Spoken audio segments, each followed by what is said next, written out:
All those motherfuckers like to suck your dick. Officer friendly, gonna kill your motherfucking ass dead. Hell yeah. A taser, a boot, a bullet to your motherfucking head. The gang all joins in. A murder but no goddamn sin. Believe your eyes or what you are fed. With me now, officer friendly, gonna kill your motherfucking ass dead.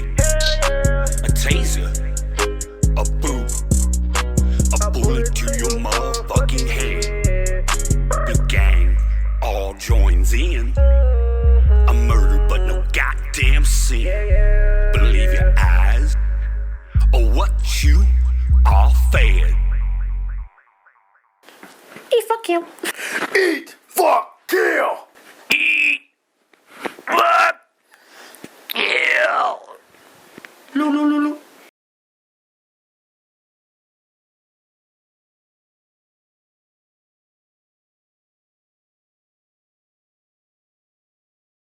Good day, everyone, and welcome to episode 5 of Eat, Fuck, Kill, the podcast. I am your host, Masabana Satori Wabi-Sabi. Tonight we have a great deal to talk about, and I'm anxious to get going on it. Tonight we're going to talk about white supremacy. We're going to talk about the Capitol attacks and kind of follow up on some of the things I was talking about in episode 2 of Eat, Fuck, Kill, Idiots Attack the Capitol. We're going to follow up and see how that investigation is going. And again, we're going to look at the people who are being arrested and charged with crimes. And we're going to look at some of the people who aren't. And we're going to look at some news updates on the Capitol attacks. And we're going to take a pointed look at March 4th, when there were intelligence reports that there was going to be another attack on the Capitol on March 4th of 2021. And it shows how brazen these white supremacists and right-wing nutjobs are. That just a month after attacking the Capitol and trying to take over the government, they make plans to do it again. And why do you think that is? Do you think it might be because they know, at least all the planners anyway, the real key kind of instigators and manipulators of these attacks will go unscathed? They'll go uncharged. There are way too many powerful people, powerful, rich, white people mostly, that have gone unscathed for roles in the Capitol attack. Elected officials, police officers.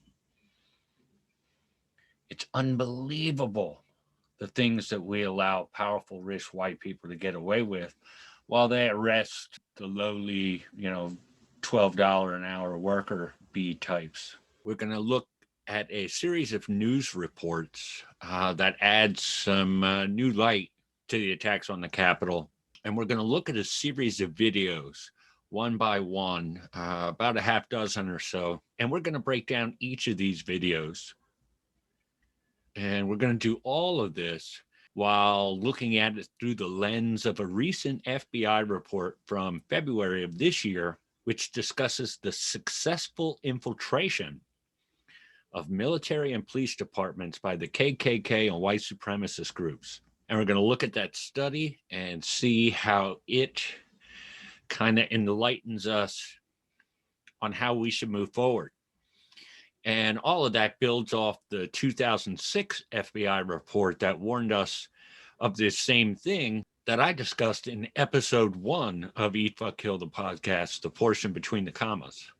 One of the arguments that I'd like to make tonight is that there was no single incitement of this attack upon the Capitol, and that it was actually a series of speeches, tweets, and news reports over an extended period of time, and that all of these incitements together from a number of sources, from Rudy Giuliani to Alex Jones to President Trump. And tonight we're going to look at the actions of each of those individuals I just mentioned and see how a series of tweets, comments, and speeches by those three men, particularly over a period of time, led to the events at the Capitol on January 6th. And that, as always, these rich white men are not in any way held responsible because they have just enough insulation from their money and their power and their lawyers to avoid repercussions for their actions. While the federal government has federal agents out all over the country arresting these low-level idiots. And I understand, and they deserve their day too. Those attacks would have never happened if those people weren't told to be there on January 6th and told to go to the Capitol and stop the steal. And if all those idiotic messages about stolen elections and you got to fight for your country, if all of those things wouldn't have been said, those people wouldn't have been there and they wouldn't have stormed that building. And then you got to look at the little organized militias within the Capitol attacks, because you had just, people showing up from all over the country, but you also had organized militias in there, the Oath Keepers, the Proud Boys, the 3%ers. You had all these groups with their own little agendas, but these were all structured and organized portions of the attack. It is critical, I believe, that we push hard as a nation for these rich white motherfuckers who started all this mess, pay for it, and pay for it in years of their lives in hard labor or whatever the fuck it is that we're whatever way we're mistreating our prisoners this week. We're also tonight going to take a deep dive into a very recent FBI report on white supremacy and its efforts to infiltrate both law enforcement and the military. And this was a very recently released report that comes out of the San Antonio office of the FBI. And they go into great detail in this report about the more recent efforts of white supremacists and the KKK to infiltrate the police, the military, school teaching positions, politician positions, any position of power that might add to their influence. And I want you to take a look at this clip from episode 1 of Eat, Fuck, Kill, the podcast, which goes all the way back. It was recorded in early June of 2020. And in this clip, I'm talking about an FBI report from 2006 about white supremacists and the KKK and their efforts to infiltrate the police, the military, and school teaching positions of power, and how they wanted to use those positions to hurt people. Bullshit. Real reparations, real justice. We could have done it in 1865, and we wouldn't be doing this horse shit then, now. But instead, we killed Lincoln, put a racist in to do Reconstruction, and then within 10 years, it was gone and forgotten. And we are still fucking around with this same tired bullshit 150 years later. These fucking ignorant redneck hillbilly KKK motherfuckers steering huge chunks of this country. Which brings me to the last point I want to make on this topic. About 20 years ago, the FBI warned us and we did not listen. Shit, for that matter, the KKK themselves warned us. The KKK recognized that the whole pillowcase over the head, sheets on the horses deal was kind of specifically there. So they became very recognizable, and they wanted to change their public perception. You might call it a marketing campaign for the KKK. And they decided that instead of wearing sheets and terrorizing their neighbors, that they were through, cross burnings and shit like that, the KKK got a little more sophisticated. And they decided that instead of cross burnings and wearing sheets, that they would wear cop uniforms and FBI uniforms and politician uniforms and school teacher uniforms, and that they were going to infect every aspect of our society and get into positions of power, and then use those positions of power to inflict damage and harm upon those they hated. And this is the KKK. The KKK told us this, that they were going to do this. And then, of course, the FBI 15 or 20 years ago warned us as well that the KKK had a campaign, a deep and moneyed campaign where they wanted to infiltrate police departments, the FBI, the military, school teaching positions, and they wanted to use these positions to ruin people's lives. And that's exactly what they've done. The ranks of our police departments are littered with men who 25 years ago would have had pillowcases on their heads. And of course, it's obvious as hell that that's the case, but they'll all be happy to look right at you and say, no, that's not what we're doing. That's not true at all. And just months after recording that, the same people that the FBI and I in episode 1 of Eat, Fuck, Kill the podcast warned you about, these people tried to take over the Capitol. These people tried to take over the Capitol, and they tried to take over the government. This is a watershed moment for this country and for its people. We have to decide who we are, and we have to show it with our actions right now. Some of the ugliest people in this country are influencing law enforcement, the political agenda, the legislative agenda, and they're tightening the screws on all those they hate. All across our society, you see this manifest itself in myriad ways. Let me give you a few examples. I don't hear this talked about much, but I can't, and I have no video proof of this, but this is unquestionably happening. And it's really just a question of the degree to which it is happening. And that's this. Young Black children all throughout school that are being either hatefully or subconsciously graded on a much stricter scale and given negative grades almost to continue to feed stereotypes that many educators may have in their minds. Do we really believe that when the KKK and white supremacists tell us that they want to infiltrate the police, law enforcement, the FBI, the military, school teaching positions, do you really think with the success we've seen them have at infiltrating law enforcement and the military that they didn't have any success with school teaching positions? I think it would be naive to believe that they haven't had just as much success with school teaching positions. I can't imagine the impact it could have on a child, a young child, as it's developing in its earliest years and just beginning to get grades and feedback from teachers in school about the things they do. If that feedback is always negative or a little less than everybody else, how that might affect a young child. Clearly, there's white supremacists that have infiltrated school teaching positions for just that purpose.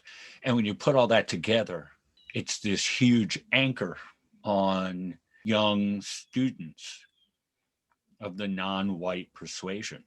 All right, let's start off by talking about this FBI report that comes out of the FBI office in San Antonio. I believe it was published in February, but we're going to kind of pick through it and we'll get to in more detail exactly when it was released. But I'm going to start off. Let me just read you some highlights and I'll put it on the screen so you can take a look and read along with me if you'd like. But let's take a look at a news report about this FBI report and kind of go through some of the highlights of this FBI report and see what they're telling us and how they came to gather this information. All right, let's take a look at some of the bullet points and details about this FBI report I mentioned. An FBI report found that far-right extremists and white supremacists sought to infiltrate law enforcement.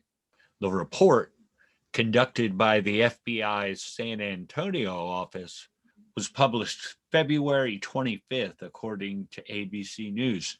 And this FBI report was leaked recently to ABC News. That's why we know about this at all, through a leak. Let me read some of this to you.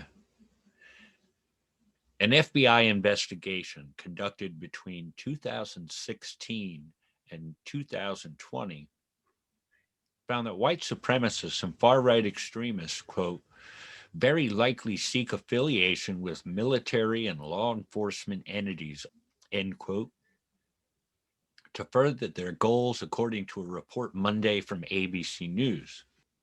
The internal FBI document, dated February 25th, was distributed among law enforcement agencies in Texas and elsewhere in the U.S., according to the ABC News report. And here's a quote from the report. In the long term, FBI San Antonio assesses racially motivated violent extremists successfully entering military and law enforcement careers almost certainly will gain access to non-public tradecraft and information, enabling them to enhance operational security and develop new tactics in and beyond the FBI San Antonio region. The FBI investigation, conducted by the agency's San Antonio division, focused on followers of the white supremacist organization Atomwaffen Division and its publication Siege, the report said. The FBI report said it reached its conclusion based on records it obtained and informants it had within the white supremacist group, according to ABC News. And listen to this mouthful of a title that the report was given. Siege inspired actors very likely seek military and law enforcement affiliation, increasing risk of tradecraft proliferation and color of law offenses in the FBI San Antonio area of responsibility.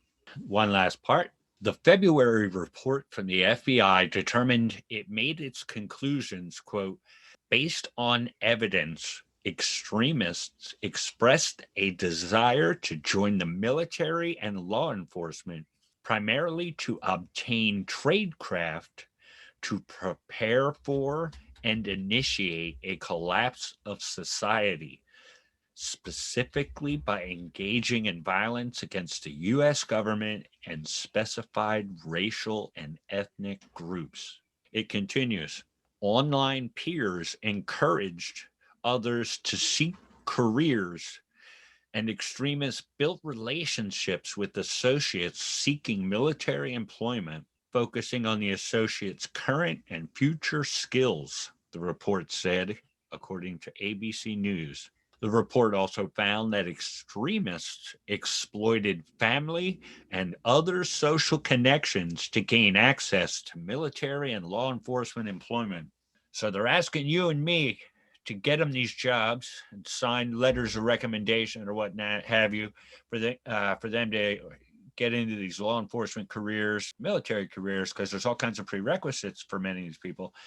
More about law enforcement infiltration. Quote, federal law enforcement agencies in general, the FBI, the Marshals, the ATF, are aware that extremists have infiltrated state and local law enforcement agencies, and that there are people in law enforcement agencies that may be sympathetic to these groups, said Daryl Johnson, who was the lead researcher on a Department of Homeland Security report.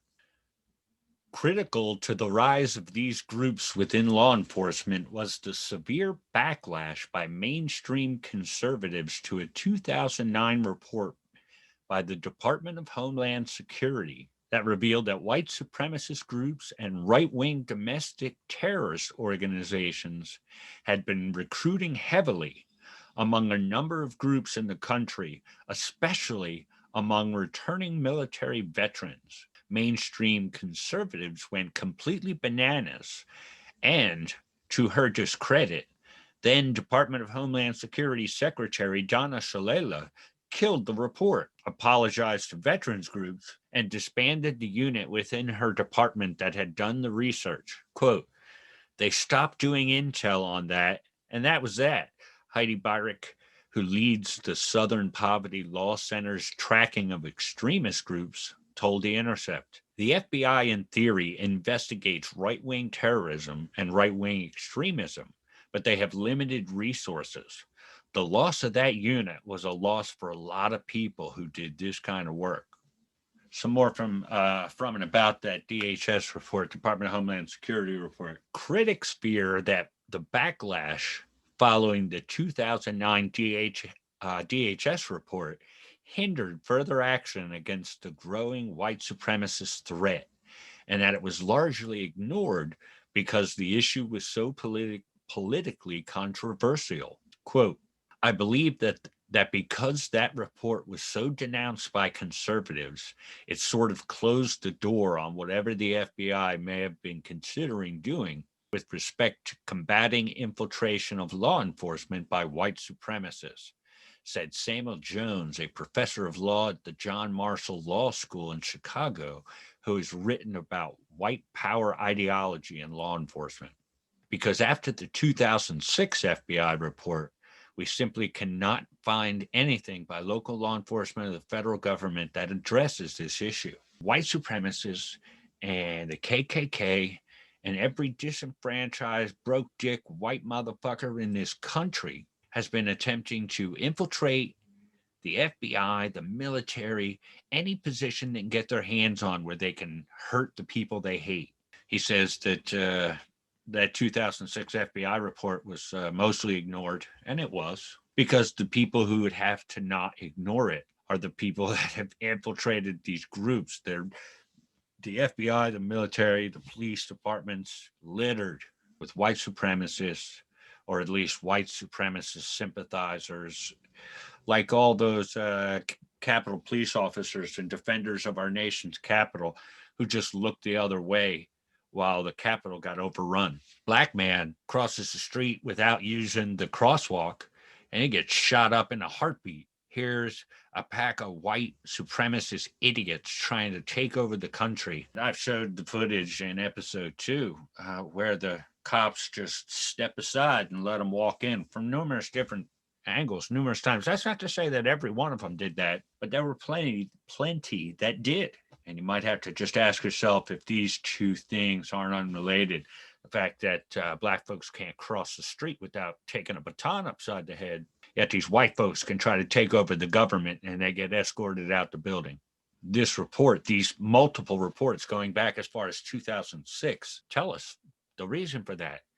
Because these white supremacists, these shit for brain fucking KKK motherfuckers have infiltrated every aspect of this country and attempted to get into positions of power and then use those positions of power to influence in negative ways the lives of all those they hate, which is a long fucking list of people, let me tell you. And they got degrees of hate. There's some fucking hate mongering motherfuckers, and their hate comes in different flavors too. It's they've got misogyny, and they've got bigotry. I mean, they've got hate in many different flavors. Pete Simi, a sociologist at Chapman University who spent decades studying the proliferation of white supremacists in the U.S. military, agreed. The report underscores the problem of even discussing the issue. It underscores how difficult this issue is to get any traction on, because a lot of people don't want to discuss this, let alone actually do something about it. Simi said that the extremist strategy to infiltrate the military and law enforcement has existed, quote, for decades. In a study he conducted of individuals indicted for far-right terrorism-related activities, he found at least 31% had military experience. 31% in his study had military experience. And I'm not trying to indict the military here. I mean, I'll let the statistics of these studies speak for themselves and you decide what they mean. Clearly, there is white supremacists infiltrating all aspects of our society, trying to stifle the expansion and the well-being, the expansion of Black culture and the well-being of Black life in this country. And it plays out in a million different ways. It plays out in the classroom with harsher grades and harsher judgments on the kids to try to back down their confidence when they're young children, and the kind of stuff that sticks with them for a long time in that, time in their life when they're young children. In the streets, it oftentimes plays out in the form of police and other armed agents of the state beating, arresting, and murdering any assortment of people in the streets for reasons completely unworthy of murder. Whether it's because their windows are tinted too much, or they didn't cross in the crosswalk, or they didn't come to a complete stop at the stop sign. There is not a single instance where something like that should ever lead to the state employing violence against that citizen. I remember when everybody years ago was cheering about how, oh, we're going to give all cops cameras and that'll solve the problem. And I remember making the arguments then that no, now they're just going to have snuff films that they can laugh at you about, because whether it's on camera or not, they're not going to stop until you stop them. We stop them. And what we've done with body cameras is essentially give them snuff films that they can play and watch together during their parties. And they get drunk and they laugh at you and I while they beat the shit out of us and throw us in cages for absolute horseshit. Here's some information, and I'm going to read to you a portion of this news story here about how they're now calling for a report about the FBI ignoring threats, or the law enforcement ignoring threats about white supremacists infiltrating law enforcement.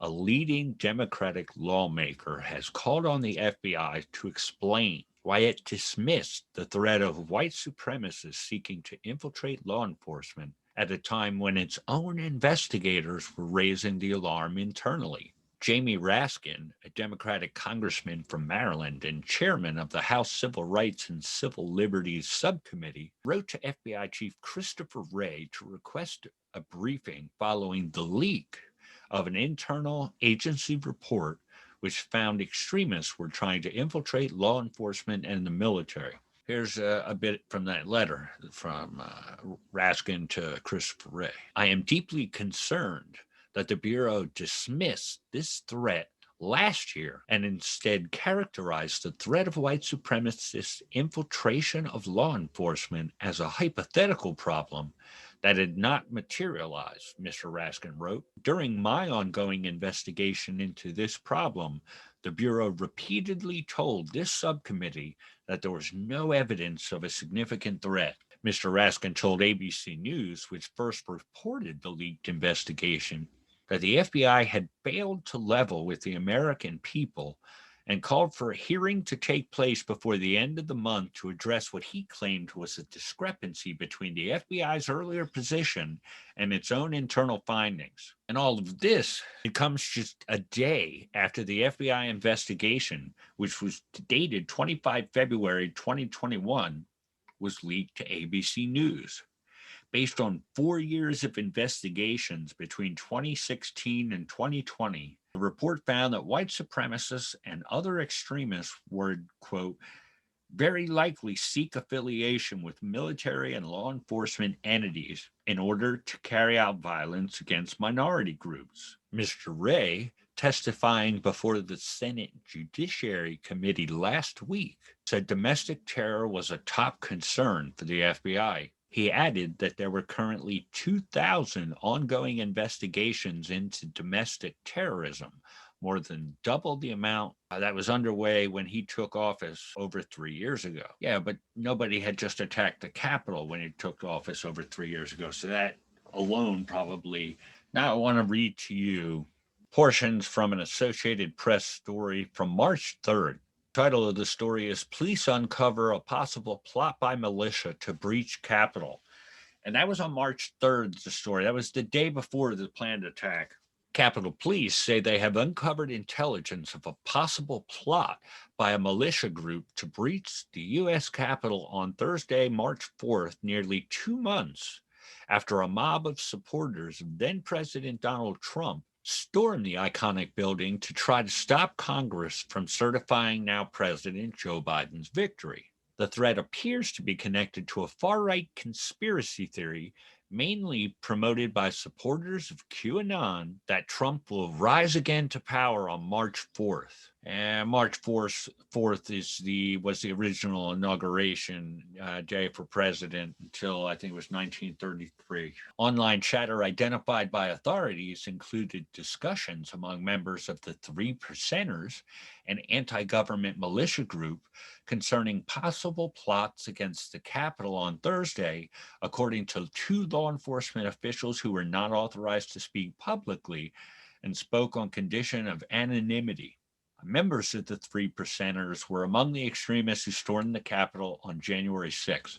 How brazen is that? They stormed the Capitol, tried to take over the government on January 6th, So little was done in response by law enforcement that within 2 months, they're dressing for war again and going to attack the Capitol again. And we continue to let this shit go on and treat them with kid gloves, these white militant douchebags. On January 6th, they're slowly building these people up to a crescendo, to a frenzied crescendo. While this effort began with tweets and news reports and interviews and right-wing news sites for weeks, this was the day where it was all going to happen. Everything was building. The vote was happening that day. Pence was going to have to go down and do his thing that day. And all of Trump's frenzied supporters are here. What they're going to do is they're going to build them to a frenzy through a series of speeches that are going to kind of cap off all the propaganda that they've been getting spewed at them for the weeks prior via tweet and news reports and right-wing news sites, Fox News, Breitbart, whatever the fuck. And the speakers go in a logical order. And the videos that we're going to look at here tonight, we'll start out with a video from backstage before the speeches start. And this is from, it appears anyway, to be from Donald Trump Jr.'s cell phone. And it shows Kimberly Guilfoyle and Mark Meadows and Donald Trump and several others backstage. And he tells you in the video that it's just moments before it begins. The order is about what you'd expect. The family comes out and spews their version of bullshit. And then, Rudy Giuliani, and there's a series of others as well, but we can't possibly get into them all tonight. And it's all capped off by Donald Trump. And we'll take a look at some videos here. And we're going to start by looking at a video from backstage. Then we'll go on to a series of speeches from family members through Rudy Giuliani all the way up to Donald Trump. Each of these speeches building this crowd to a frenzy where Donald Trump will then cap it off and send them down the street to the Capitol under the impression that he'll be there with them. We'll also take a look at some of the speeches that Alex Jones gave that day and what his actions and involvement were, and how the Oath Keepers, the Proud Boys, the 3%ers, and all the other right-wing white supremacist hate groups who will be the first to tell you that they're none of those things.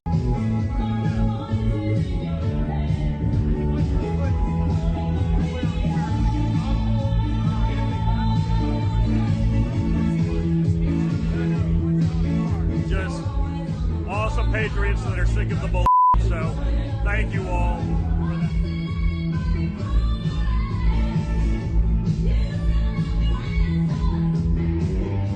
Kimberly!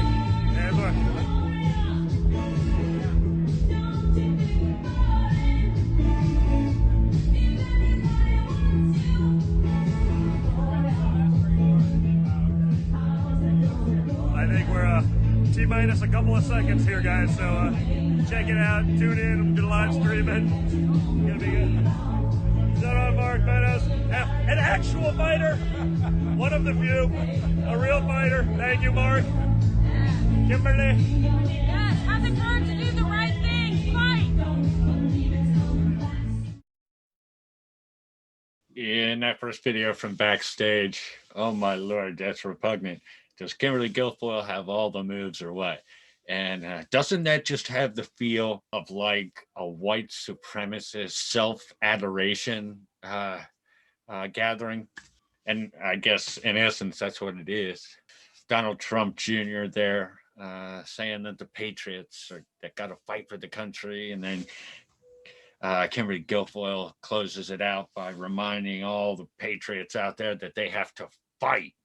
And you could be sure that not a minute after that video was made, it was on Donald Trump Jr.'s whatever the fuck.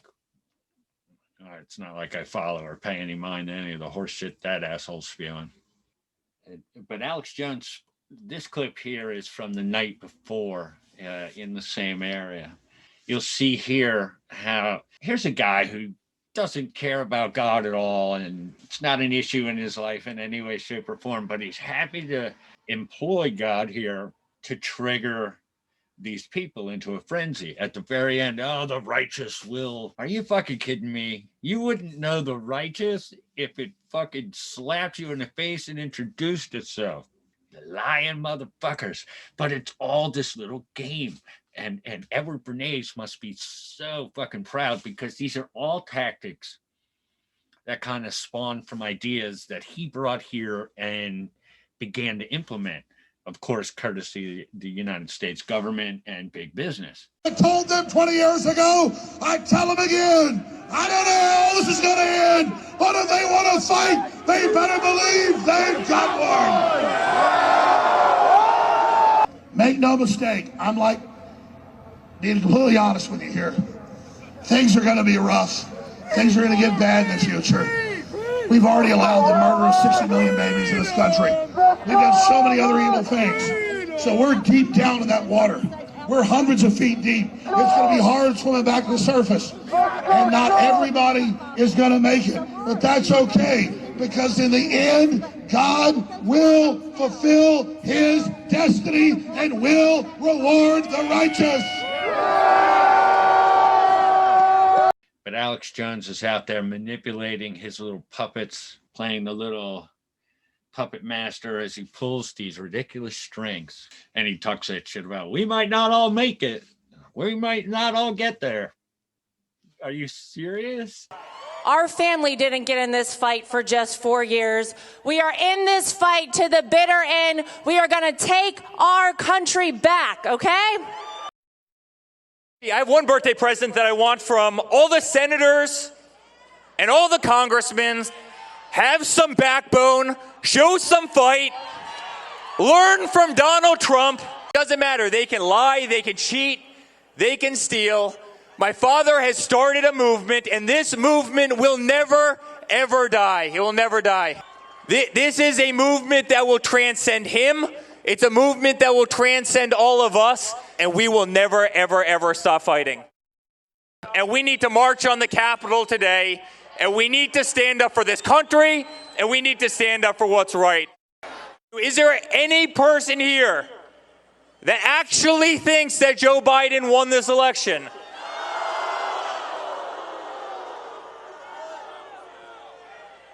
I don't either, guys. I don't either. Over the next 10 days, we get to see the machines that are crooked, the ballots that are fraudulent, and if we're wrong, we will be made fools of. But if we're right, a lot of them will go to jail. So, let's have trial by combat. Is Joe Biden willing to stake his reputation that there's no crime there? No. Hello, patriots! But the fact that you are all here on this rather cold January day tells me all I need to know. And it should be a message to all the Republicans who have not been willing to actually fight. The people who did nothing to stop this deal. This gathering should send a message to them. This isn't their Republican Party anymore. This is Donald Trump's Republican Party. This is the Republican Party that will put America first. This is the Republican Party that's not just gonna roll over and die because the Democrats would like you to. Okay, we'll turn the other cheek. We'll roll over and die. We'll fold and give up. No more. So to those Republicans, many of which may be voting on things in the coming hours, you have an opportunity today. You can be a hero or you can be a zero. And the choice is yours, but we are all watching. And the family, of course, says all the things you'd expect them to say, all building up to Donald Trump Jr., representing the closer of the family members and his little hate speech. And it's of particular note at the end of his speech.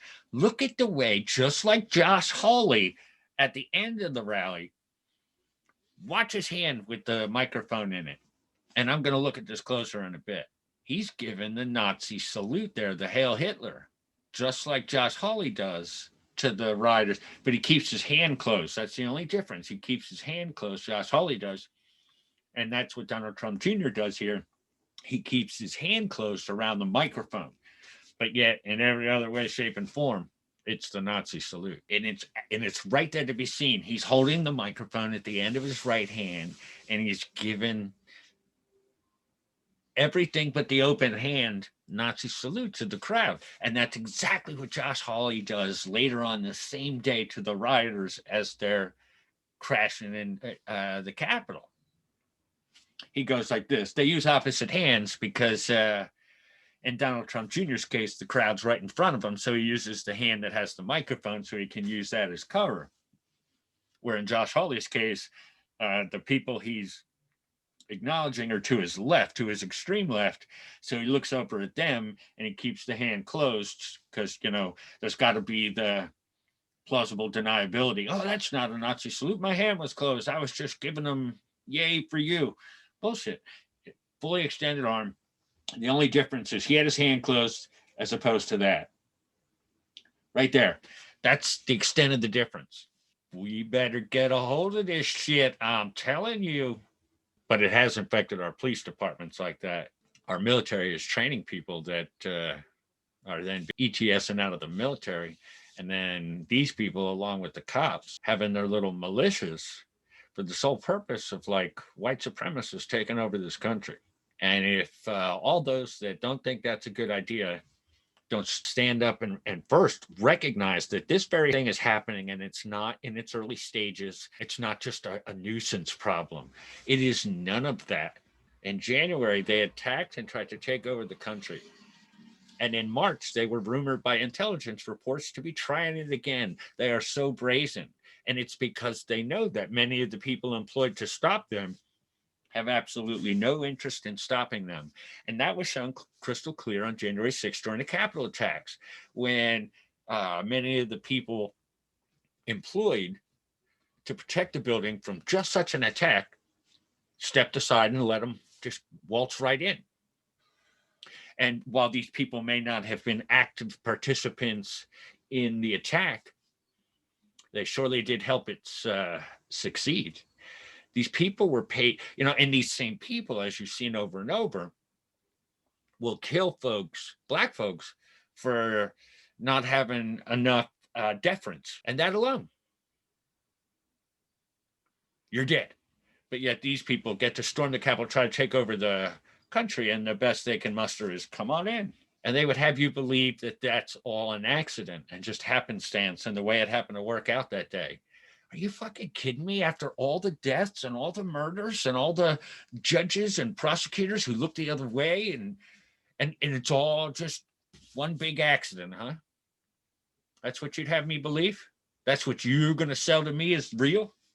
Shit. No, thank you. Because that is some grade A, pasteurized, homogenized, vitamin D bullshit. You hear me? This is a multi-pronged, multi-decade effort. Different branches of white supremacist groups, from the KKK to what's the Proud Boys to the Oath Keepers.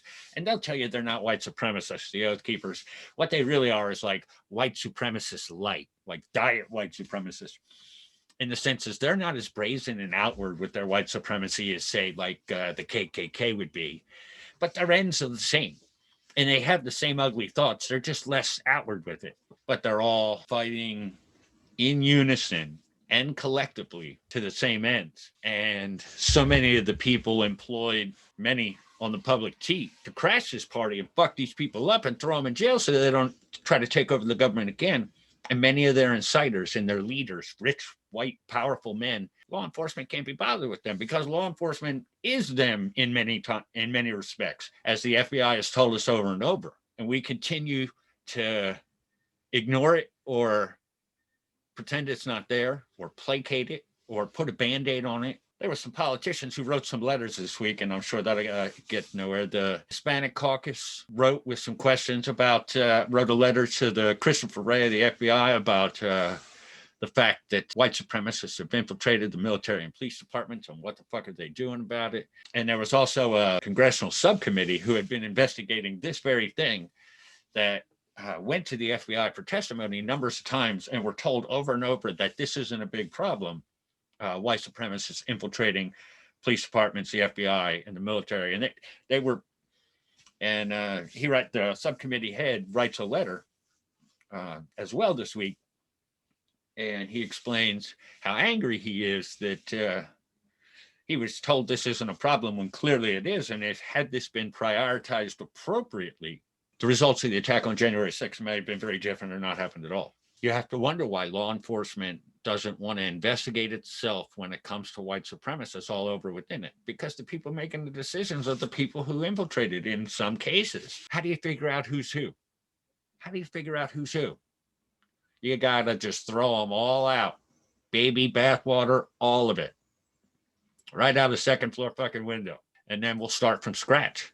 And in the interim, we'll use the National Guard. Every municipality, every state agency has to go through an entire new rehiring process. And everybody's new. Everybody starts from scratch with an entire new system of justice in place, all the way down to the public defender's office, all the way up to the Attorney General of the United States. Different rules. And we just need to flip a switch, because this idea of trying to put a Band-Aid on a sucking chest wound, or this idea of sticking your fingers and toes in the holes of the dam, while American citizens die in the streets and justice has just become a joke. On the day of the riot, he turns in the microphone and exchanges it for a bullhorn. So in the second Alex Jones video, what we're going to show you is him arriving in the first little short portion while the national anthem is being sung. And then you're going to see him lead the crowd with a bullhorn down the street. And you're going to see some footage from the Capitol outside that includes Alex Jones. And early in the footage, you'll note, is one of the occasions, and you'll hear it within about the first 30 seconds of the footage of Alex Jones moving through the crowd, where he said, Trump's on his way. Clearly, Trump is not on his way. Trump knew that when he said it earlier in his speech, but now here's Alex Jones employing Trump's pending arrival as he begins to manipulate the crowd and work them into a deeper frenzy. And you'll hear him say, don't you do it. Don't you certify this election. You know, he's steering these people in his very Alex Jones-like way.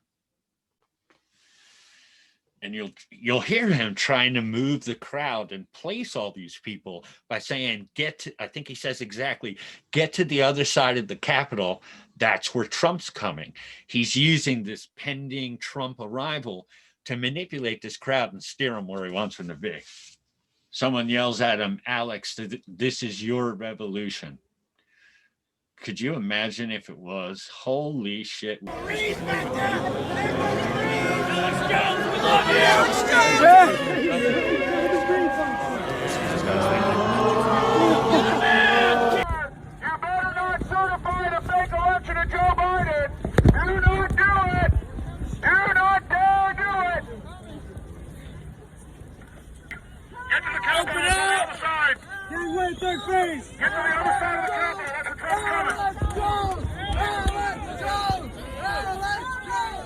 Dude, I grew up watching this fucking. Hey guys, Trump's coming right now. He's gonna be on the other side of the Capitol.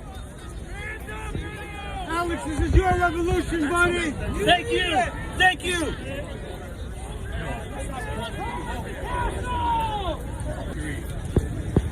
USA! USA! USA! USA! USA! USA! USA! And justice and non-violent civil disobedience.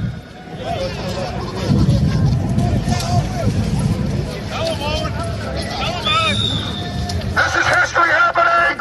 We're not giving in to the globalists. We're never surrendering.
if those cops attack those people, they're going to get hurt. They're doing them terrible. It's not fucking good. It's not good. It's not good. Those fucking cops need to fucking back off, man. And there's the only people that are actually attacking them. Hey guys, let's take a break right here. Let me talk to this cop and see if I can get Alex up there. Is there a way that we can get him to a position? The hole you guys breached right there. We didn't breach anything. Well, the whole group that was with you guys. We just showed up. The truck said come down here. Trying to help. Up to there. All they are up there, take them up there. Hey, Alex.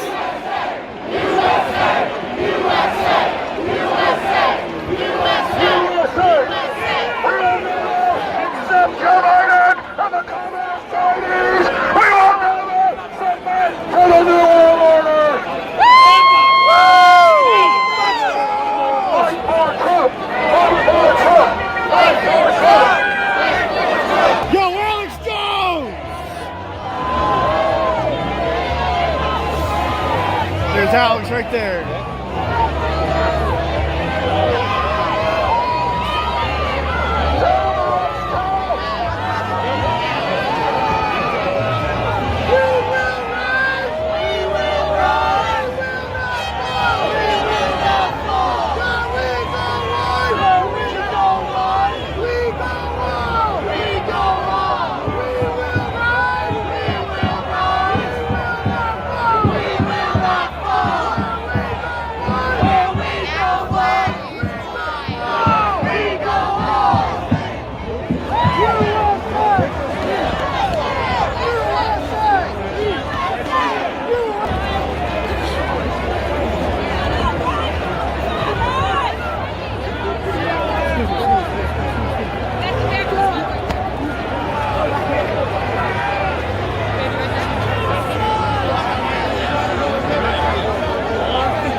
Did take the scaffolding, did begin to try to force their way into the buildings.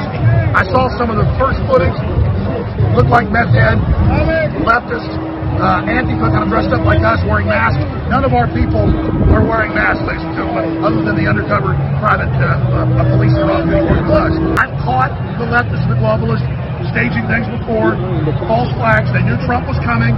They knew Trump was set to speak at a historic event, Martin Luther King level. And so boom, when almost no one's here, in the middle of Trump's speech, he says, I'm going to come to the Capitol, I'm going to march with you. Then a small group attacks riot police, and the guys attacking riot police were all wearing masks. Then they led a few dozen people to take over the scaffolding grounds and areas. That video needs to be analyzed very, very closely. But it looks like leftists, they use this whole COVID thing for their lawlessness, to wear their masks, to commit their crimes. It's all symbolic and emblematic of the election fraud, of the COVID hoaxes, of the lockdowns, of this martial law-esque thing we've entered into. And of course, in perfect Alex Jones style, right after saying we're non-violent civil disobedience, he screams at the top of his lungs, we'll never surrender. So ultimately, he gets his folks right back to where he needs them. You see from that footage there, he walks with a limp, or at least he is there. He's walking with a limp, pretty pronounced limp. And I wonder if that happened from just hopping off the stage, or whether it's all the time, or whether he was injured somehow that day. Isn't it chilling listening to the USA chant anymore? It's no longer a matter of pride, or, now it's jingoism. It's nationalism run amok. And it no longer has any real meaning, or at least any useful meaning. It's all just wrapped in propaganda and hate and jingoism. A USA chant is the same now as like Make America Great Again. They're just the same thing. And you also have in that footage there the Alex Jones CYA moment, that moment where he covers his own ass by creating public footage of him saying, let's not have a confrontation with the police. Let's be good boys and girls. But wrapped in all that, he's trying to move the crowd and using, again, Trump's pending arrival to manipulate and steer them where he wants them. And he tells them they got to go to the other side, says that's where Trump's coming, and then fills their head with more bullshit about the election. And you'll hear at one point in the video, Mr. I Love Cops say something, and pretty close to a quote, fucking cops need to fucking back off. Mr. I Love Cops, until they're inconvenient to his propaganda, and the cops were about to step aside and let them invade the Capitol anyway. So I don't know what he found so inconvenient about them, because they literally stepped aside in not all, but many, in multiple instances all across the building. And that was tactical too. They let them in.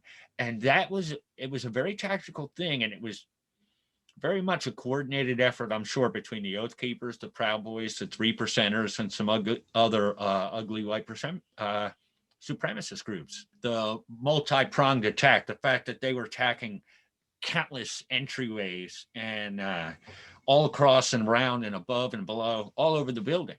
And by doing that, they spread the Capitol Police to protect that building thinner and thinner by having to defend so many different points of attack. That is not an accident. That is a military tactic. And I'm sure these Oath Keepers, these 3%ers, employed this military tactic to their own ends. And we'll never know the full extent of the damage, because if they stole important information or had access to important information, and even if they left it behind but were able to photograph it or video record it, do you really think the federal government's going to come out and say, hey, they stole all kinds of important data? Plus, they now have mappings of the inner workings of the building in a way that they probably didn't have before. To think they're not going to use all that to their advantage and do what the intelligence reports in early March said they were going to do on March 4th, attack the Capitol, then you're insane. No, they're going to come back even harder and more prepared and better armed next time. And they'll be coming for keeps. And this approach that we've taken to date, the old, we're going to round up the poor people who involved in that, but we're going to let all the really important influencers and rich white men get away with it. It's just opening the door for this to happen again. Because don't for a minute think, even if they arrest every single person that went into the Capitol that day, there's still plenty more. And they'll be manipulated by this same gaggle of people, same powerful, rich, all white men, and they'll steer them to the same ends again. But maybe next time they're more successful. 14th Amendment, and I read it in its entirety in Eat, Fuck, Kill the Podcast episode 2, Idiots Attack the Capitol. And it says right in there that you cannot provide aid or comfort to those who are involved in insurrection or trying to overthrow the government. I forget the exact language of it off the top of my head right now. Point being is that that's exactly what all of these people and all these speeches are doing. They are providing comfort to those who are about to try to take over the government. And Article 3 of the 14th Amendment to the Constitution is very fucking clear. Can't do that. When people have done that historically, like Mary Surratt, they hung. Now, I know that's very old schoolish, but I didn't write these fucking rules any more than you did. But that's how they've been employed historically. When someone provided aid or comfort to those who tried to overthrow the government or do terrible insurrection-like things, they hung from the gallows. And I don't know why the people who incited these idiots are any different, other than they're rich, they're white, and they're powerful. I don't like to say what I'm about to say, but it needs to be done. Some people need to hang, and they need to be hung in such a way that it's like effective message sending. Like they need to be hung on like live TV, prime time, fucking public square. And I hate to say these things, but we have to ensure that white supremacists don't feel tempted to do this again, which to date they clearly still are. And we need to nip that in the bud in a very real way. Because if the intelligence report from March 4th is in any way intelligent, and they were very specific about it, that they were coming to blow up the Capitol and they were going to do it on March 4th. And there was a lot that went into it. While they didn't do it on March 4th, the idea that they're now never going to do it and it's over. No, we better figure out a way to stop this before it's running things, all things. This was really close to changing the course of world history forever.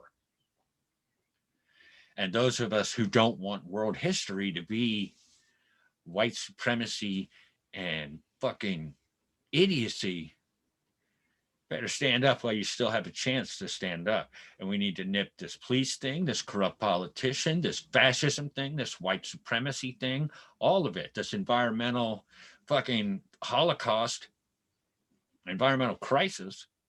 We got to nip all this shit in the bud and right now. And if that's inconvenient for your precious fucking economy, then fuck your precious fucking economy. I don't give two flying shits. Economy is something you worry about when everything else that could even matter a little bit is in fine working order. Then you could pay a little attention to the fucking economy.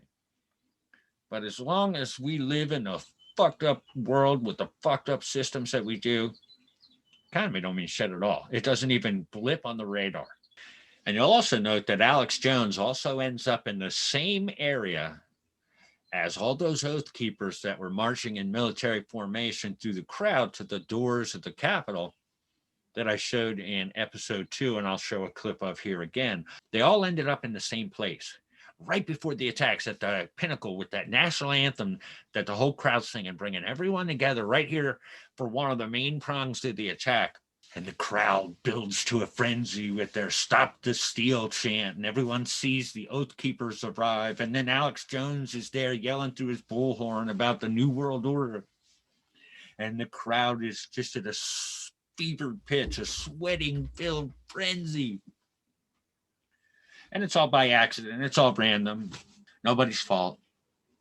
not inspired by anyone in any way. Because we better deal with these motherfuckers or they are going to deal with us. Be assured. Then it builds, even higher as the crowd starts to chant 1776 while the people start slamming on the door. They're going to break down the door of the Capitol and the people are going to take back their house. The frenzy is building and building and building. And if you look at the crowd, all dispersed all throughout the crowd are people dressed in militia garb, military garb. These were people that dressed for something. And yet they would have you believe they were not at all dressing for the thing that they were dressed for. And that they were just there to peacefully protest. But yet somehow all these windows got broken, a building got ransacked, and because he knew what his followers, who he has been steering around by the end of their nose for more than a decade, he knew what his words would do. And at the end of all this is one attempt to overthrow the government and another intelligence report suggesting they were going to do it again, and an FBI report that says that the same men who tried to do it to take over the government the first time, these white supremacists, the KKK, fucking Proud Boy, Oath Keeper, 3%er, fucking nut job white supremacists, that they were successfully infiltrating the police and military and were going to continue to do so. We are not responding appropriately because the FBI is telling us right now, like they told us in 2006. They told us in 2006, you can go look at episode 1 of Eat, Fuck, Kill, and I talk all about it. They told us that white supremacists and the KKK were going to infiltrate the police departments, the military, school teaching positions, politician positions, the FBI. They were going to infiltrate all of these and use those positions to hurt those that they hated. And that goes all the way back to 2006. And the results of all that were an attempt to take over the Capitol. And then the FBI tells us they're still doing it, and they're having success, and they're doing it even more. And for all of this, we have this impish, impotent response.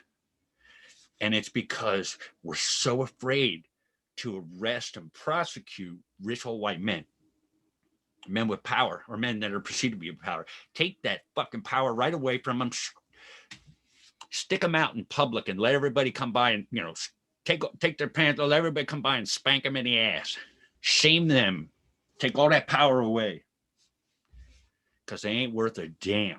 And what they've done is egregious. And if we don't show them that this is completely fucking unacceptable, then like the FBI says, with the continued infiltration of the police and the military and school teaching and blah, blah, blah, this is coming again. And it's coming bigger and badder next time.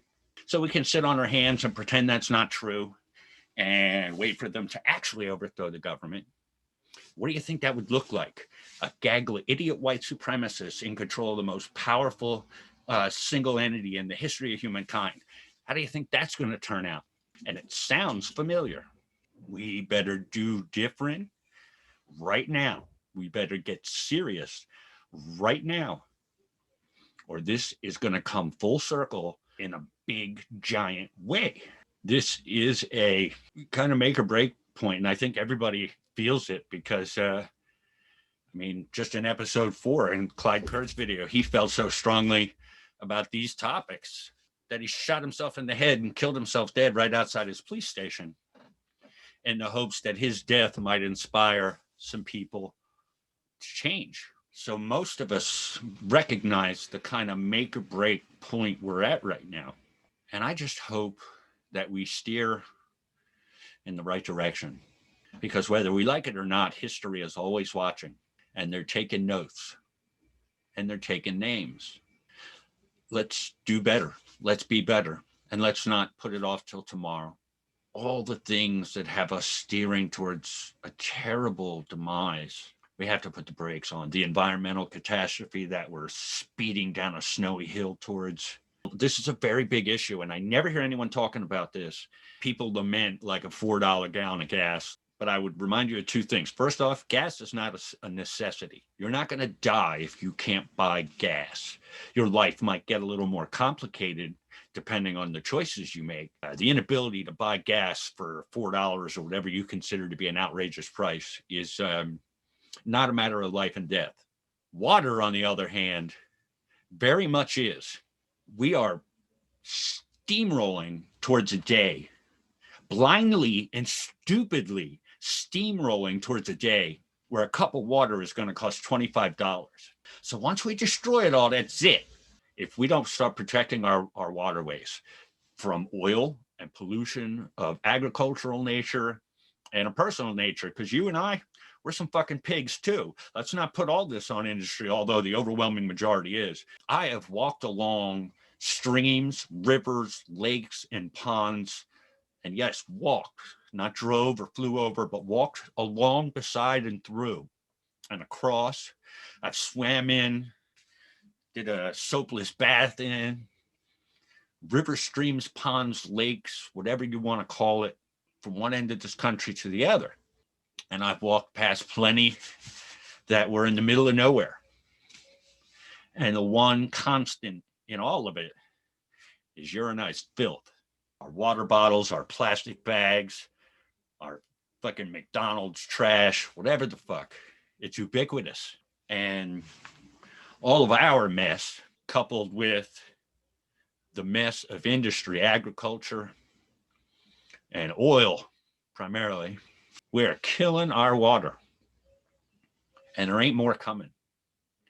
And I don't know if you've heard what happens to humans when they don't have water, but it ain't good. And we are steamrolling towards that. And while you lament the $4 gallon of gas, I lament a $25 cup of water or the $150 shower. So we definitely need to change the way we think and behave as it relates to water. You know, this open tap that we think is going to run forever. And I think, like almost every other problem of that nature, we will wait until it's an enormous problem and people are dying all over the place before we start to do anything measurable. And in the interim, we'll talk about it, we'll stick the occasional Band-Aid or finger in a hole of the dam, but not until we're down to our last few gallons and we're fucking slitting each other's throats for a cup of water will we finally realize the folly of our ways. Jesus fucking Christ. Stop giving our water away to bottling companies. Stop using it to frack, because fracking destroys so much water forever.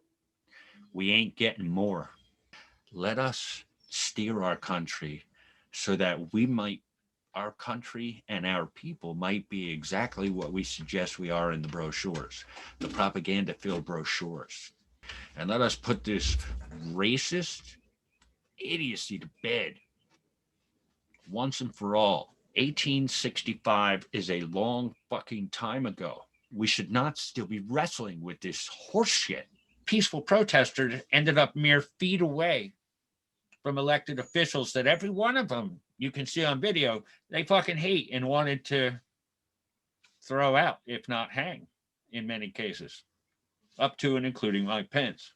Until all the way near the very end of this video, you'll see that he is still employing the pending arrival of Donald Trump to move and manipulate these people. And that, again, they would have you believe is just random and an accident and wasn't in any way planned or devised. And the last thing I'll say about that video is you'll see him being interviewed there and claim that there's 1 million people in DC that day, which there was not. If there were 1 million idiots of the storm the Capitol magnitude in DC that day, the results would have been far different, which is exactly what I'm warning you about today, is that the next time they will use the intelligence and the experience gained here to make a much more fervent effort to overthrow the government. And if those of us who don't want to live under a white supremacist boot, you better start acting now, because that boot is coming. Let's go ahead by taking a look at an extended series of clips. This is President Trump talking to the people, the protesters on January 6th. This is before they walked down the street to the Capitol. These are the words of President Donald Trump. This year, they rigged an election. They rigged it like they've never rigged an election before. And by the way, last night they didn't do a bad job either, if you notice. Hundreds of thousands of American patriots are committed to the honesty of our elections and the integrity of our glorious republic. All of us here today do not want to see our election victory stolen by emboldened radical left Democrats, which is what they're doing, and stolen by the fake news media. That's what they've done and what they're doing. We will never give up. We will never concede. It doesn't happen. You don't concede when there's theft involved. Our country has had enough. We will not take it anymore, and that's what this is all about. And to use a favorite term that all of you people really came up with, we will stop the steal. Today I will lay out just some of the evidence proving that we won this election, and we won it by a landslide. This was not a close election. We went to 75 million, and they say we lost. We didn't lose. And by the way, does anybody believe that Joe had 80 million votes? Does anybody believe that? He had 80 million computer votes. It's a disgrace. There's never been anything like that. You could take third world countries. Just take a look. Take third world countries. Their elections are more honest than what we've been going through in this country. It's a disgrace. It's a disgrace.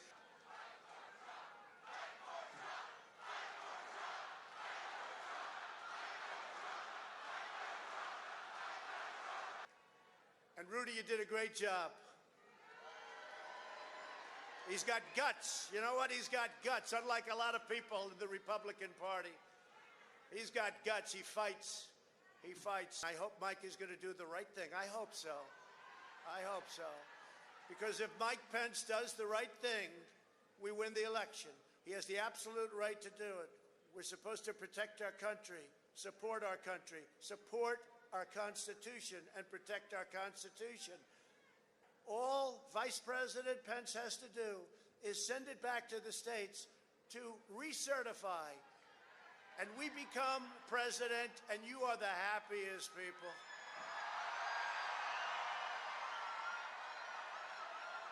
And then we're stuck with a president who lost the election by a lot, and we have to live with that for 4 more years. We're just not going to let that happen. Many of you have traveled from all across the nation to be here, and I want to thank you. There's never been a movement like this, ever, ever.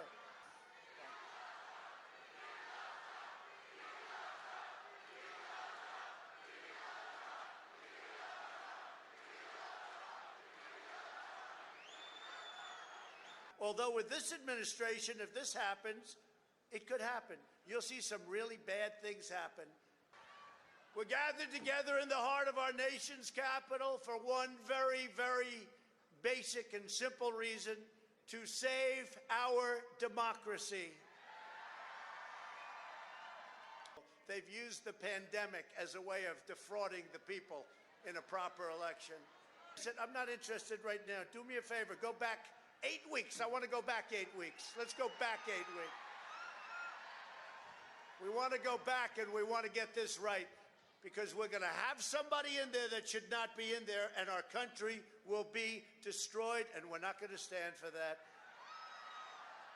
For years, Democrats have gotten away with election fraud. And if this happened to the Democrats, there'd be hell all over the country going on. There'd be hell all over the country. And you have to get your people to fight. But this year, using the pretext of the China virus and the scam of mail-in ballots, Democrats attempted the most brazen and outrageous election theft. And there's never been anything like this. It's a pure theft in American history. Everybody knows it. That election, our election, was over at 10 o'clock in the evening. We're leading Pennsylvania, Michigan, Georgia, by hundreds of thousands of votes. And then late in the evening or early in the morning, boom, these explosions of bullshit. And all of a sudden,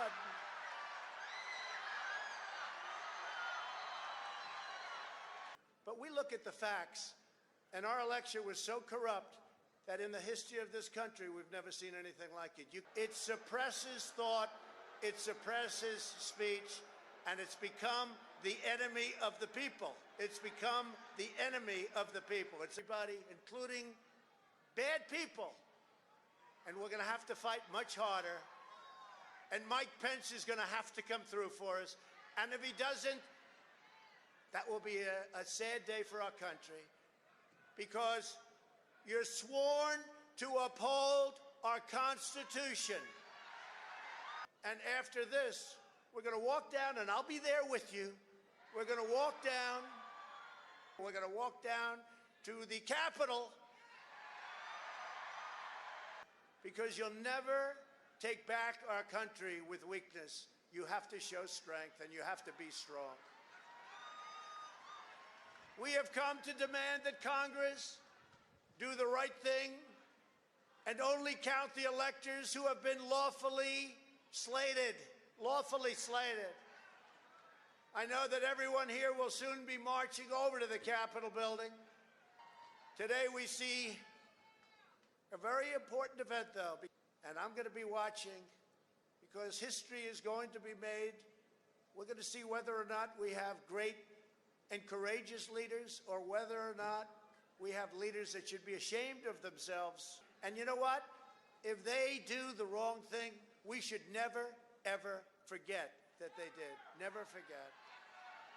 We should never, ever forget. And by the way, it's much more important today than it was 24 hours ago.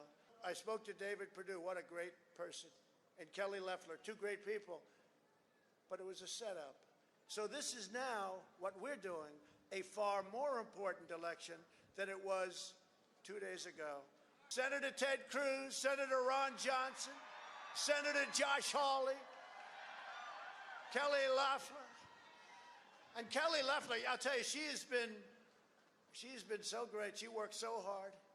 So let's give her and David a little special hand, because it was rigged against them. They fought a good race. They never had a shot. That equipment should never have been allowed to be used.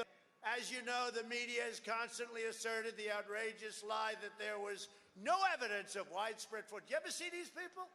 While there is no evidence of fraud, oh really? Well, I'm going to read you pages. I hope you don't get bored listening. The American people do not believe the corrupt fake news anymore. They have ruined their reputation.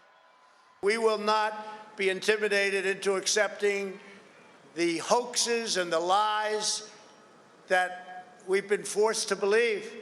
Over the past several weeks, we've amassed overwhelming evidence about a fake election. This is the presidential election. You have one of the dumbest governors in the United States. And you see that President Trump starts his speech there by flaming the crowd about election, his election, their election, that was stolen from them by radical leftist Democrats. And the asshole in chief also points out that his election was stolen by the radical fake news. Everything but him is fake news, which is like propaganda 101 for a bullshit artist. Everything I say is the truth. Everything anybody else says is a lie. We will never give up. We will never concede. Those are the words of your president to his radicalized cult following. Now, keep in mind, the people he's talking to in this crowd, he knows who they are. He knows that the people that drove a car through protesters in Charlottesville, that had that, racist tiki torch march in Charlottesville. They've been attacking BLM protesters all over the country. He knew who these people were, and he fed them exactly what they needed to hear to do what he wanted them to do without him having to expressly say it. Much like from episode 4, where Clyde Kerr never once says in the legion of video that we covered in episode 4, never once did Clyde Kerr say, I'm going to commit suicide. Yet by the end of those videos, every single person who looks at them absolutely knew that Clyde Kerr's intention was to commit suicide as a protest of the police state and police violence. And the same holds true here in this video, and we're not even a minute into the clip. It is clear that President Trump is telling his cult followers exactly what they need to hear to do what he wants them to do without him having to expressly say it, which is really just CYA, him covering his pathetic fat white ass from the consequences of his very action. And he had an army of fucking lawyers coaching him every step of the way and exactly what he could get away with and what he couldn't as he dances through the raindrops of responsibility, constantly trying to push this country an inch closer to the edge of its racist precipice. We don't concede when there's theft involved. Just tell them straight out, don't give up because they stole it from us. The fact that this is total horseshit doesn't matter. Say it often, say it loud. Who cares if it's true? We will not take it anymore, and that's what this is all about. So he tells them that you're here and you're gathering, and what this is all about is that you're not going to take it anymore. What exactly does that mean, Don? Because you are selling some straight fucking homogenized, pasteurized, grade A vitamin D horseshit over and over. And then he suggests that his cult followers are the ones that came up with the term "stop the steal." And in the last little bit of this clip, he tells his assembled crowd of cult followers that he's going to lay out for them all the evidence they've collected to prove that the election was stolen from them and that the election was rigged. He proceeds to go on for nearly 20 minutes and doesn't provide a single shred of evidence. Just more of the same pasteurized, homogenized, grade A, vitamin D bullshit. That motherfucker there, that's a trifling motherfucker. Can't believe there's 3 people in this country that can look at him and want to do anything other than either vomit or violently hit him. In that clip, he begins by, we didn't lose. Again, saying he's going to produce evidence, legions of evidence for how they lost, how this election was rigged. Yet produces none. Instead, we didn't lose. And then more from his evidence department. He states that, does anyone really believe Joe Biden got 80 million votes? It's not evidence, Don. It's you grabbing at straws in your pathetic old white man desperation. He claims that the election is a disgrace and that there's never been something like this that's happened in the history of the country. And what he's doing for his cult followers and telling them that you can't compare this to anything else. So what you're expected to do here is unlike anything that's ever happened before, because nothing like this has ever happened before. So he's got them riled up, told them that there's no roadmap to follow because this has never happened before, slowly lathering up his gaggle of idiots because he knows exactly what they're going to do because he led them there, the Pied Piper of the followers of idiocy. The idiot in chief then declares that without any evidence or without any supporting facts, just says, go ahead and look at third world countries because even their elections are better and more fair than the elections of the United States. And while in some cases that may be true, nothing that comes from this man's mouth on this topic is anything other than, again, grade A, pasteurized, homogenized, vitamin D horseshit. This is a worthless motherfucker who should be shoveling shit behind an elephant in the circus. Said he's not even qualified to do that because you damn well know you put a monster like that close to animals and he's going to abuse them and hurt them. So he's not even qualified to shovel shit in the fucking circus. I don't know exactly what use this man has other than riling up racist, fucking worthless white idiots. We are either going to get this right or history is going to judge us so fucking harshly. And rightfully so. While his gaggle of idiot followers hoots and howls there about fight for Trump, fight for Trump. You wonder what they mean? Yeah, they're going to vote harder and protest more vehemently? No. You know exactly what fight meant in this situation, and they did too.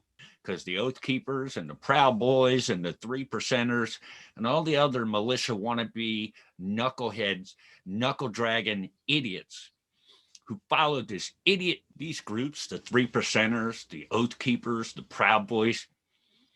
These are hate groups with a history. They weren't created yesterday. There's a long history of their hate and ignorance, or long enough anyway. These groups had plans. This attack was not random, and it didn't come about spontaneously. This was planned. And let me tell you this right now, because I don't know that this will ever come out in the news or we'll ever really get the depth of this. But let me assure you that what I'm about to say, I am very confident is true, although I don't have evidence to support it. All those white supremacists that crawled all through the Capitol on January 6th, you don't think they took documents? You don't think they took photos? You don't think they created maps that's going to allow them to go back more efficiently again? Don't forget that this attack, which was done on January 6th, there were numbers of reports, intelligence reports, that said that they were planning another attack on March 4th, where they can use all the intelligence that they gathered, and we'll never know the depth of the intelligence they gathered on January 6th, but that they would use that on March 4th, or whenever it is that they decide that they're going to go back and check again. Keep in mind, that is absolutely the intent, but how brazen is it? These people try to attack and take over the government, and then 2 months later, they're planning to do it again. How weak is the left in this country?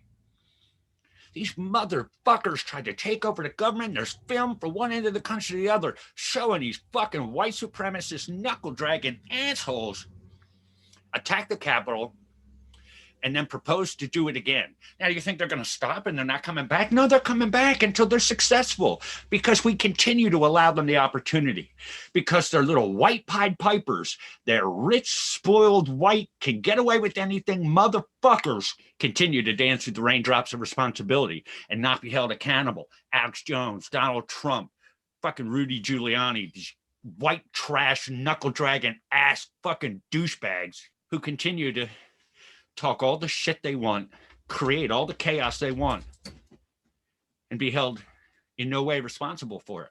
You'll see Trump laud Rudy Giuliani for his great work and for his bravery to fight.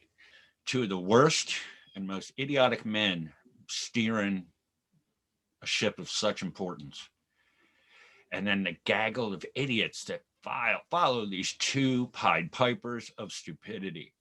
He's got guts. He fights, Trump says. Always using these words, toughness, guts, fight.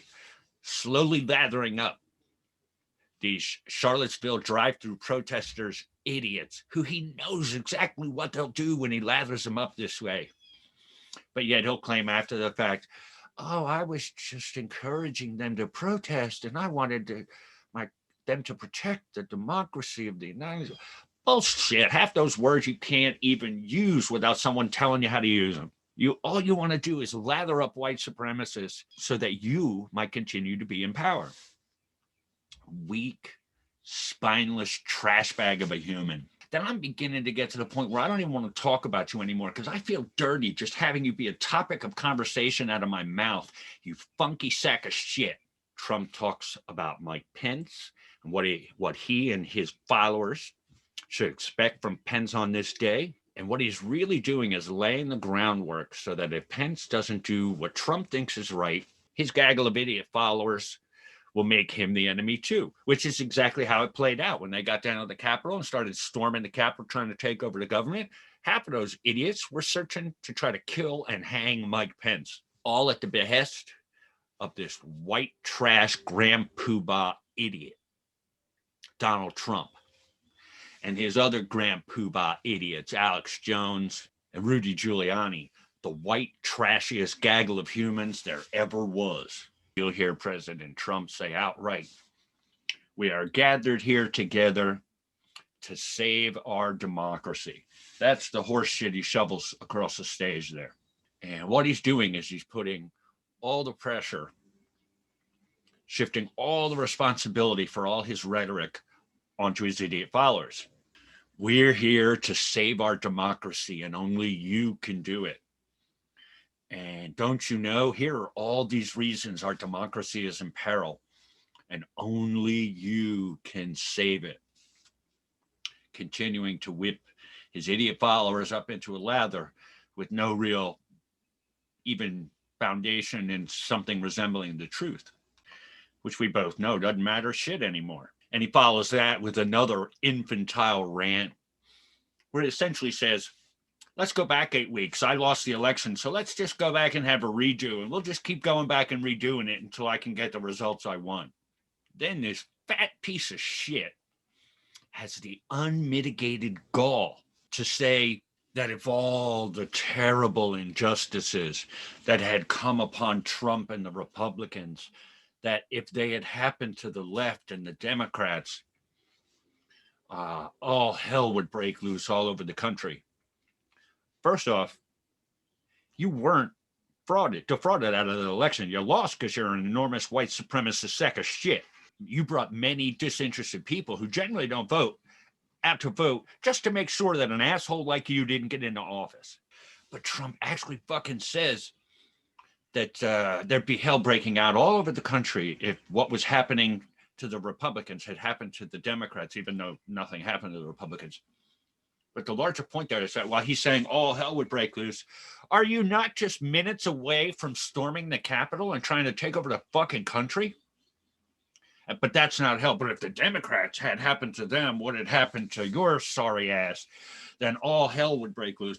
I wonder what all hell breaks loose really means if storming and fucking the Capitol and trying to take over the government doesn't qualify. And don't tell me that shit about you didn't know, because you're in your fucking victory speech right now, lathering them up and sending them down the street to do your bidding, the bidding that you don't have the courage and balls to do yourself.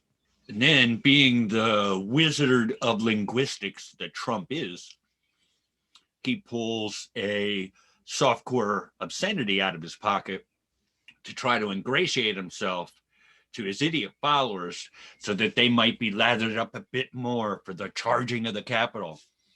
When he drops a bullshit during his speech, he uses the word bullshit. He's talking about how the election was stolen, and and how in the middle of the night all these votes just showed up, and it's all bullshit. And that got his idiot brigade just lathered up. He gets back on the bullshit train and he actually says, in the history of our country, no election has ever been so corrupt ever, or whatever bombastic horse shit he was talking. I get so sick of listening to him. He makes my skin crawl. I'm so ashamed that we represent the same species. And then his idiot rant continues on and extends to the media, who he calls the enemy of the people. And don't misunderstand, I'm no fan of the media. They are some propaganda spewing. They have to know by now that 2/3 of what they sell is either half truth or straight bullshit. And a lot of times it's not even that what they're telling you is dishonest. It's that they leave so much out that you can't possibly get anywhere close to a clear picture of the issue that they're trying to discuss.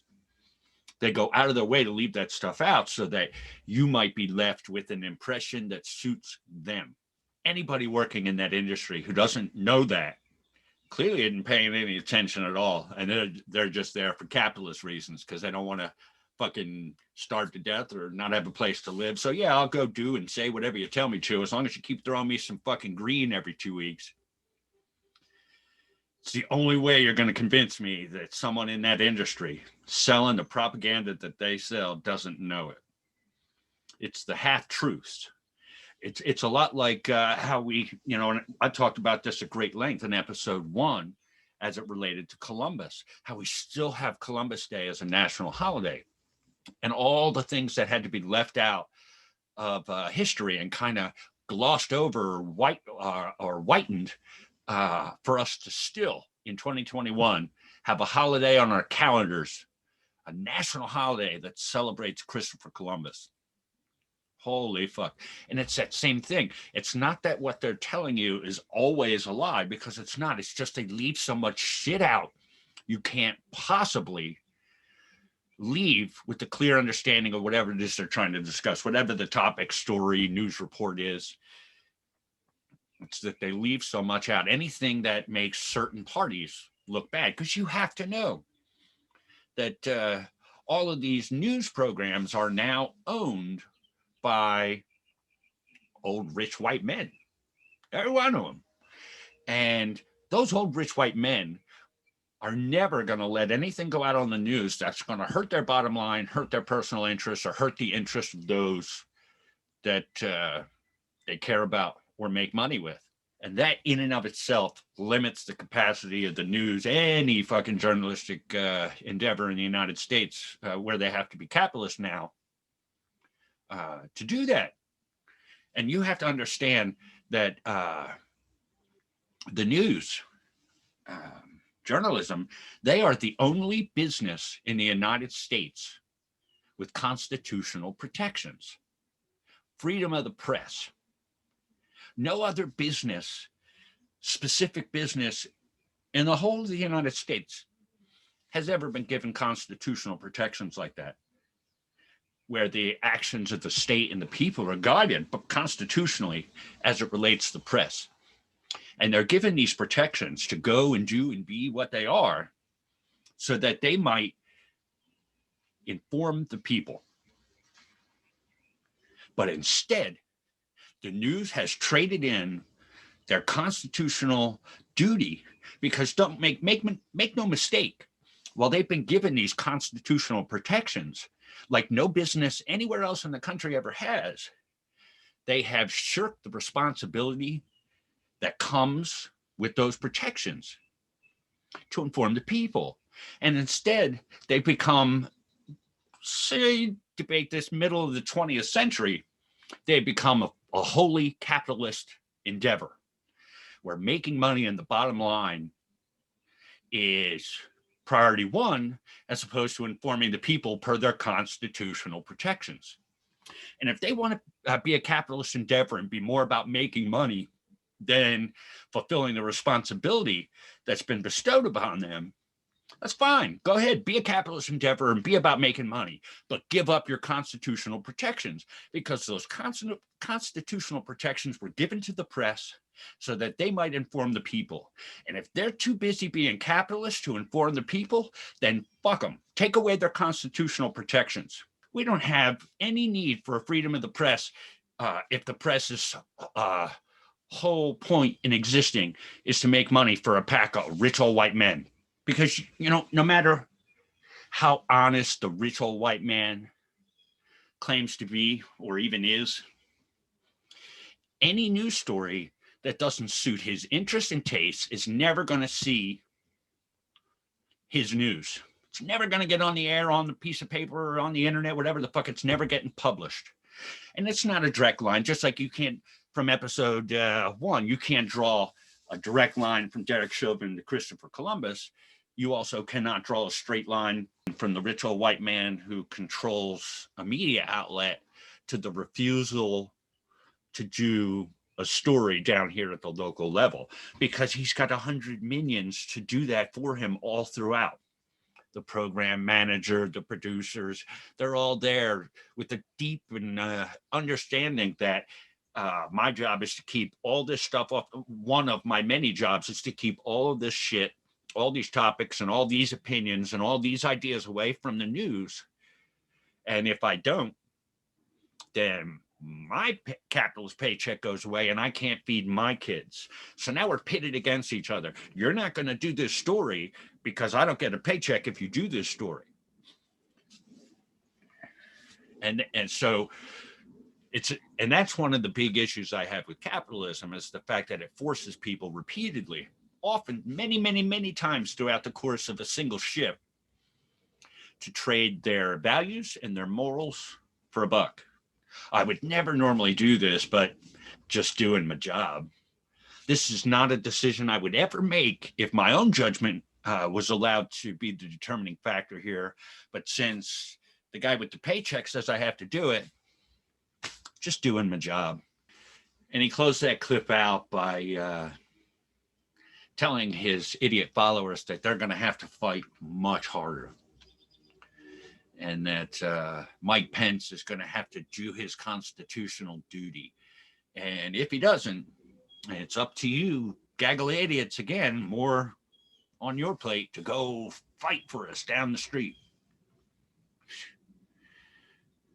All this like veiled dog whistle cowardly shit. If you got something to say, Don, say it. Very close to the end there, he tells his gaggle of idiots that he will be there with them at the Capitol and that we're going to do this together. That's what he tells them. Now, when he tells them that, he absolutely knows he isn't going.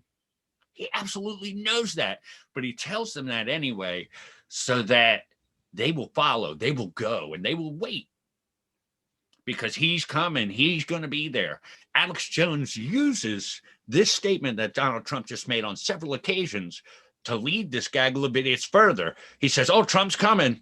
And Alex Jones says it at least twice in the pieces that I have available to me.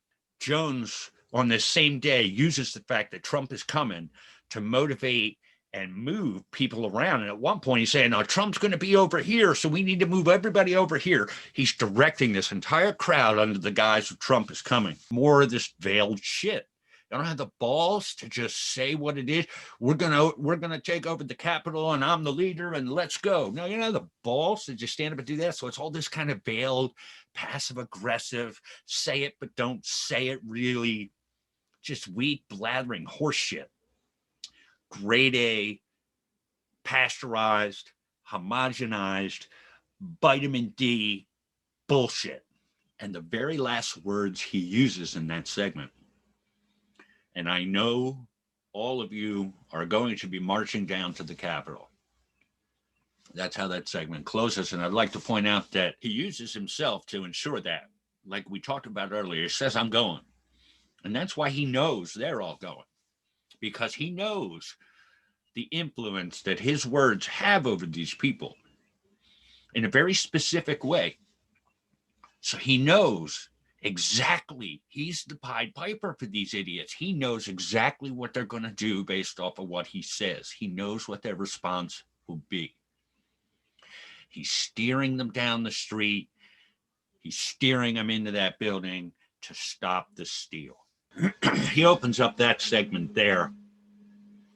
He tells his followers, his gaggle of idiots, he tells them that history is being made right here, right behind you, today.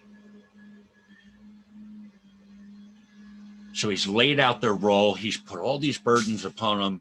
You have to save your democracy. He tells them exactly when and where it's going on and says he'll be watching to see whether we're strong enough. And finally, Trump laments the election results from the night before in Georgia, where both Senate seats in Georgia that were up for runoff went to the Democrats, which evened the Senate and ultimately gave them the edge, with Kamala Harris being the tie-breaking vote. And then tells all his followers that that election too was rigged, and of course doesn't provide a shred of evidence to support that. He begins the video by telling you he's going to provide all this evidence for fraud, and then proceeds to talk for a long time without producing a shred of the evidence that he says he's going to. And then closes out by claiming the Georgia election, Senate election, was also rigged, and provides, again, no evidence to support that beyond just flapping his fat old white lips. He goes on to blame the voting machines and said that they're rigged. Blames the governor of the state of Georgia. He claims it's the dumbest governor, I think he says. And all of this, building to a crescendo, as when he finishes speaking, he's going to he's going to lead these gaggle of idiots down the streets of the Capitol to stop the steal. And they're going to have to fight. And it's going to be a trial by combat. Are you fucking kidding me? And these men walk free. Law enforcement is happy to go round up the poor folks, the folks who, well, they deserve to be round up because they tried to take over the government and they fucking overran the fucking Capitol. But it is far more egregious or as egregious, decide for yourself, what these men did. And you can throw Josh Hawley in with them and Boebert and a couple other idiots too that I won't even be bothered to touch on because they're just pathetic. But these three men, minimum, why are they not the first three round up? And then we could start looking at all the cops who just took a step aside and let these white people charge in to the Capitol. They'll shoot a black man for jaywalking and then not kissing their ass hard enough. But white folks can try to overrun the Capitol, and the most they can come up with is stepping aside or giving them directions.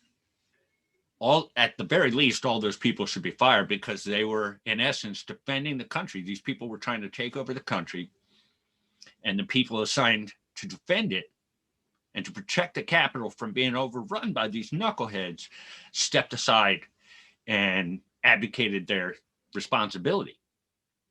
You don't want to do your job, fine. But then fucking give your paycheck back, turn in your keys, and get the fuck out. And it can't be done wrong. Because when it's done wrong, the damage is too egregious. Now we know what happens after that speech ends. Is it really all that surprising that after all the tweets and all the dog whistles for weeks on end about January 6th and Stop the Steal and all the news reports and all the fucking QAnon bullshit and all the little right-wing nutjob websites all over the web lathering these same people into a frenzy, you then line up Alex Jones, Rudy Giuliani, and Donald Trump to seal the deal. And then you send them down the street. And then you have the fucking cast iron balls to act like you did not know where this was going. You lying Pied Piper motherfuckers. You know, I don't care what can be proved because y'all got an army of lawyers that tell you what to do 6 moves before you have to do it. So I know you're constantly moving and saying just such and such a thing, with the end result being to get the result you want without having to get any of the accountability that might be associated with it. You think what you're doing is any different than what a million people all over the place do all the time? It's just the little microaggressions and manipulations that people are doing to each other on smaller scales every day all over the place. Do you really think you're that fucking advanced, that you're elementary? You're transparent as fuck. Anybody with 2 grains of sense can see right through you. And I know you think you're being all sly and slick and fucking, but you're not. And Rudy Giuliani, you're a joke. You're a fucking joke. Let's shift gears for a moment from the series of speeches and tweets and whatnot and how they were building to a crescendo to send these people down the street. And now let's remind you of how Donald Trump sees his followers, his cult following. And we're going to look at about a 5-year-old video that's going to remind us of how Trump sees these people here who are now attacking the Capitol. Take a look at this. The people, my people are so smart. And you know what else they say about my people? The polls. They say, I have the most loyal people. Did you ever see that?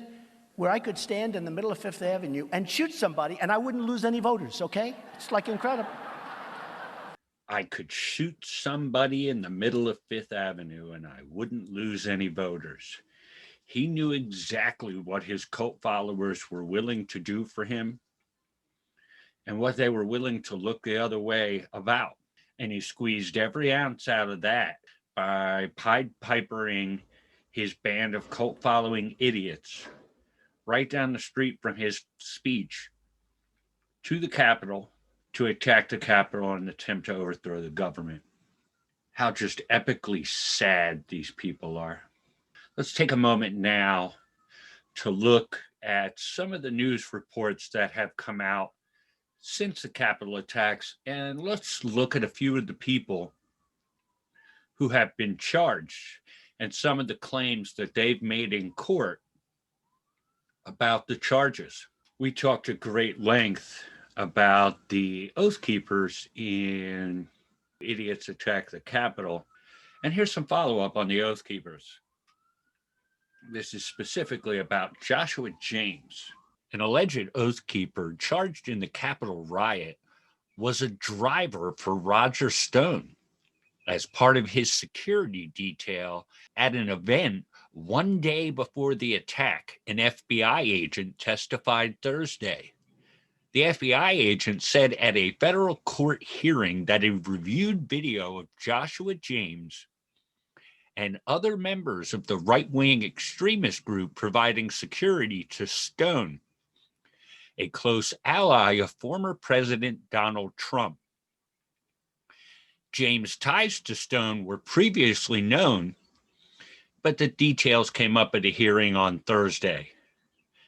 Judge Gray Borden of the Northern District of Alabama ruled that James should stay in jail before his trial in Washington, D.C.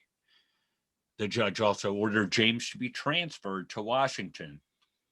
James was arrested earlier this week and charged with entering a restricted building and obstructing congressional proceedings. He is one of approximately a dozen Oath Keepers charged in the Capitol insurrection, including some that are accused of planning the attack before traveling to Washington. His lawyers argued on Thursday that he is not guilty of these crimes. Stone has denied having any advanced knowledge of any planned violence or plans to breach the Capitol complex. He has previously said he accepted security from the Oath Keepers because of death threats. The Justice Department has zeroed in on extremist groups, including the Oath Keepers and the right-wing Proud Boys, as it hunts down the people that participated in the January 6th insurrection. The FBI agent who testified at Thursday's hearing said several firearms were found during a search warrant executed at James' home. All of the firearms were legal and none were confiscated. They included a shotgun, a hunting rifle, a few AR-15 style rifles, whatever that means, and 2 pistols. James was paid $1,500 for security at 2 events, including a Stop the Steal rally on January 6th, according to testimony from his wife, Audrey James. Stone and other pro-Trump figures held several events in Washington, in addition to the official rally that Trump spoke at shortly before the attack. Audrey James says she was sent around $1,500 total directly from the Oath Keepers over a mobile app. She stated the funds were paid out over a couple of months to assist her and her children during Joshua James' absence to Texas and Washington, D.C., while he was providing security. She said she didn't know where the money originated from. During the hearing, Audrey James held up a framed Purple Heart Award belonging to her husband and took it to the stand with her while she testified. Joshua James served in the Army from 2006 to 2008 and was deployed to Iraq, according to Pentagon records. She spoke about James' first meeting with the Oath Keepers militia, when he helped provide supplies and clean up debris after a storm in the Florida Keys. Since then, she had not heard anything about the Oath Keepers until recently, she said. Bullshit. Joshua James appeared in a black and white jail uniform, cuffed at the ankle with a face mask pulled down over his mouth.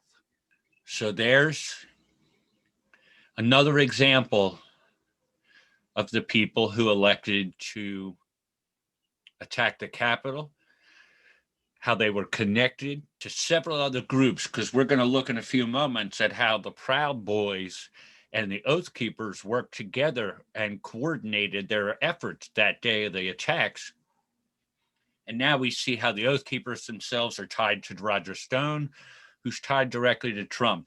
It makes a rather straight line that none of this was accidental. Now, I'm not saying that they gave orders, you're going to attack. I don't think they ever had to. Like the video where Trump says, you know, I can shoot people and it wouldn't matter. He knows how influential he is over these people.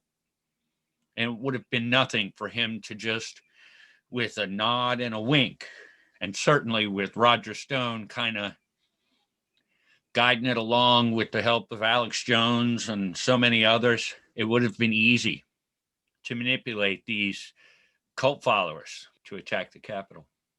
Now let's take a look at exactly that. The article that the report, the Proud Boys and the Oath Keepers were working together on January 6th.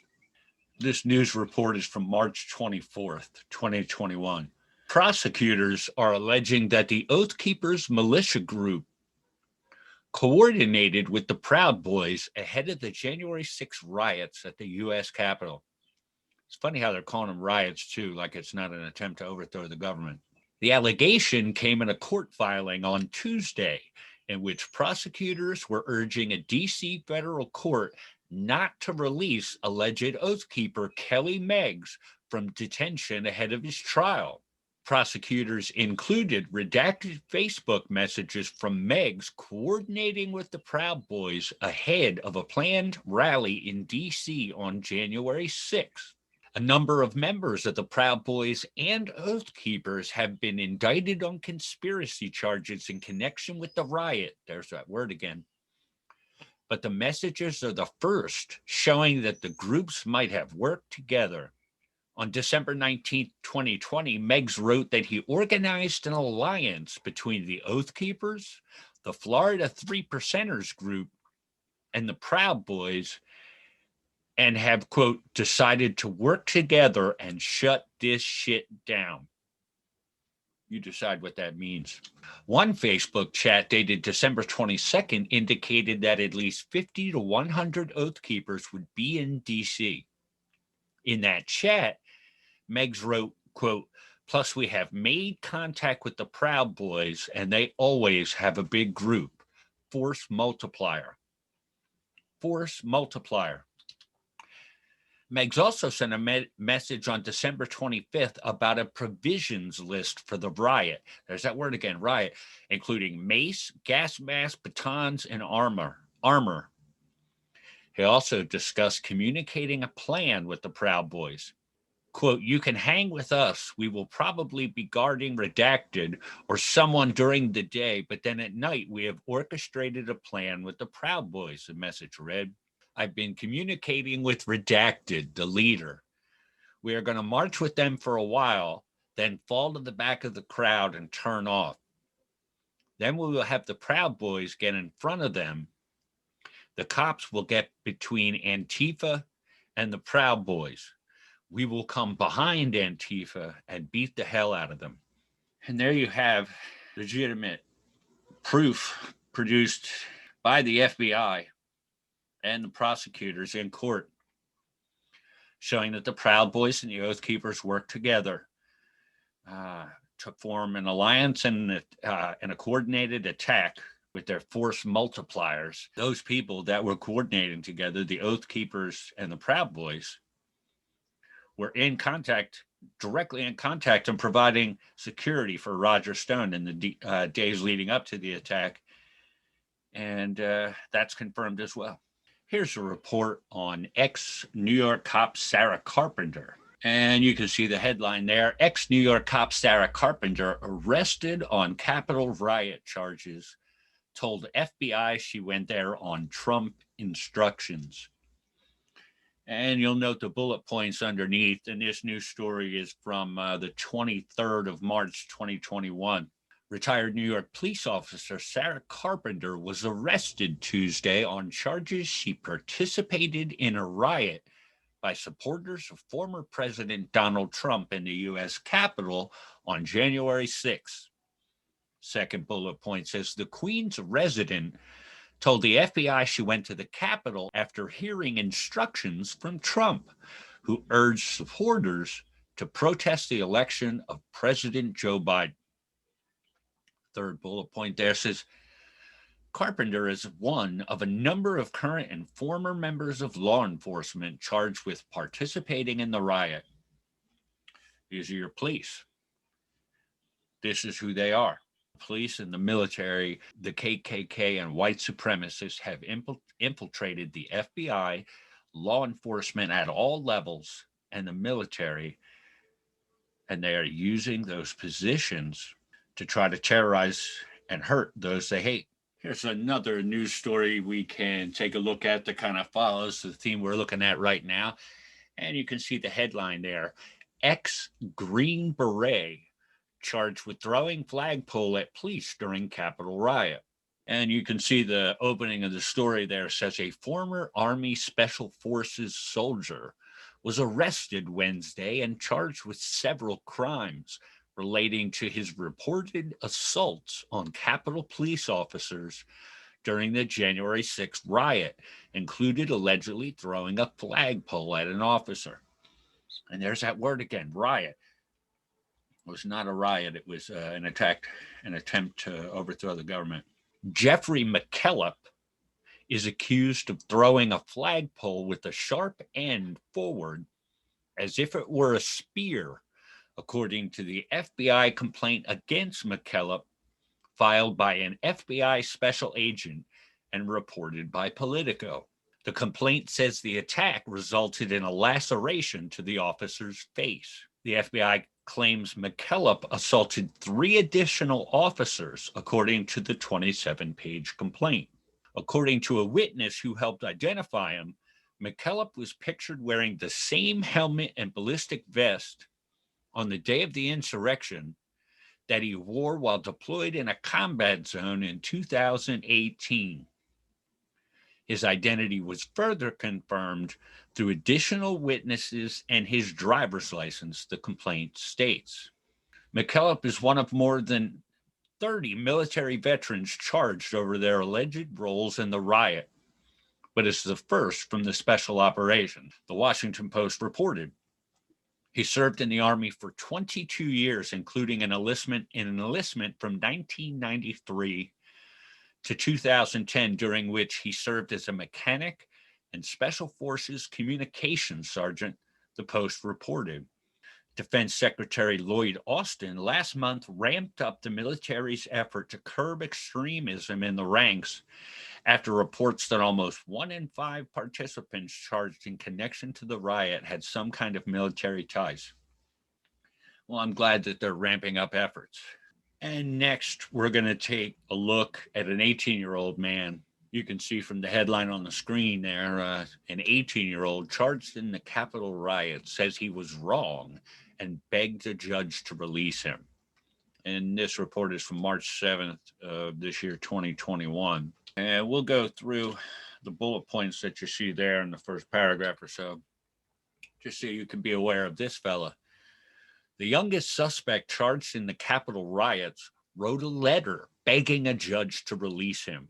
Bruno Joseph Kua, 18, previously boasted on Instagram of storming the Capitol and fighting inside. I am completely humbled, deeply remorseful, and regretful, Sua wrote. So he was clearly happy about doing what he did, and when he thought he was going to get away with it, and thought it was a grand idea to attack his own country and try to take over the government. And I'll read the first 2 paragraphs there. A Georgia teenager who boasted on Instagram about storming the Capitol in January begged a federal judge to release him ahead of his trial, saying his social media posts were foolish and that he had learned a very painful lesson. Bruno Joseph Kua, 18, faces a slew of federal charges related to the January 6th insurrection. There's a much better word. January 6th insurrection, including assault on a federal officer, engaging in physical violence, violent entry or disorderly conduct, and civil disorder. He has pleaded not guilty, and a judge refused to release him on bond last month. So there's Mr. Bruno Joseph Kua, all of 18 years old, and wants to go play militia and attack and try to overthrow his government. And then he's real sorry now. These people who are still talking this shit as of middle of March about having another attack need to learn that this is not a game. And a great way to do that, again, Hang some of these motherfuckers. Hang them on national TV at 8 o'clock at night when all the world is watching. And here's another update, this one from March 23rd. And this one as well involves the Oath Keepers. And you can see the headline there that pops on the screen.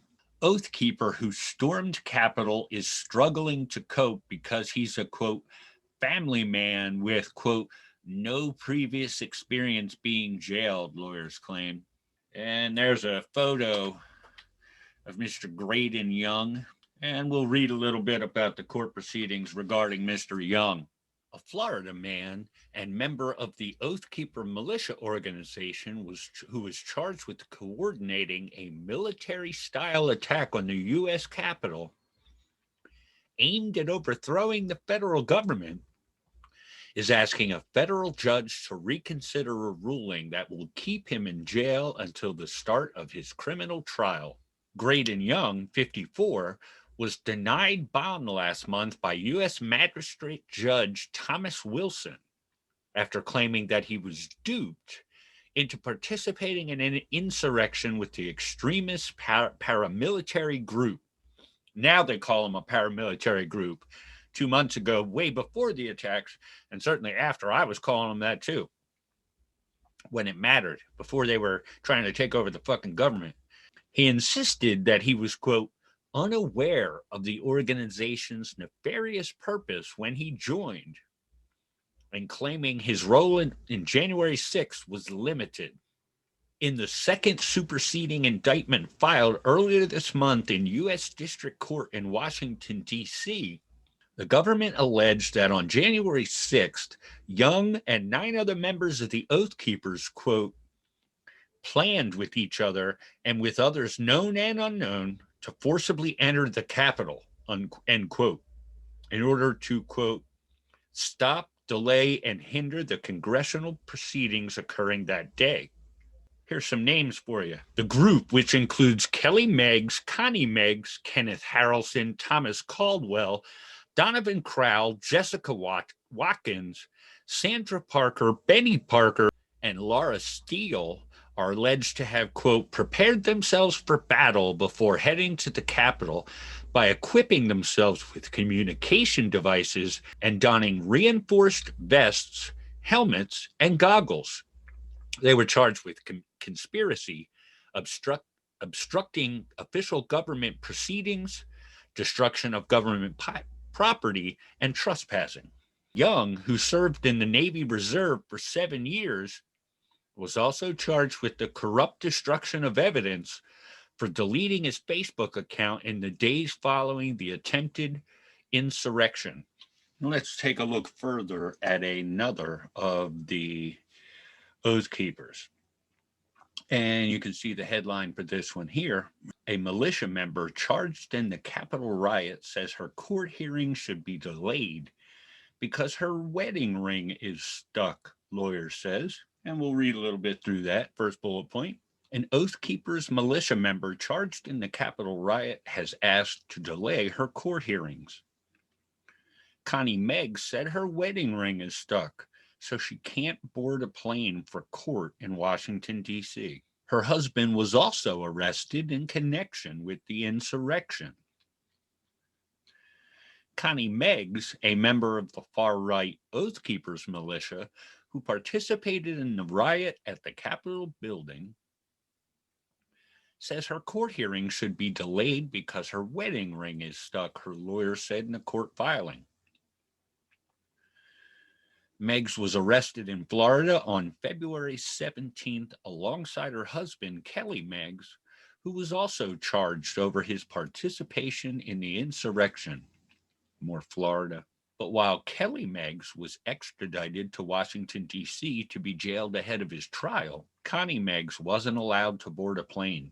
When Miss Meggs was taken to the Jacksonville International Airport, she was denied boarding of the aircraft because she was wearing her wedding ring, which apparently cannot be removed past the knuckle on her ring finger. Her attorney, David Anthony Wilson, wrote in a court filing reviewed by Insider. She was then taken back to jail in Orlando, Florida, where the officials there refused to cut the ring from her finger. To this day, she remains languishing in that facility. So there's more of your oath keepers.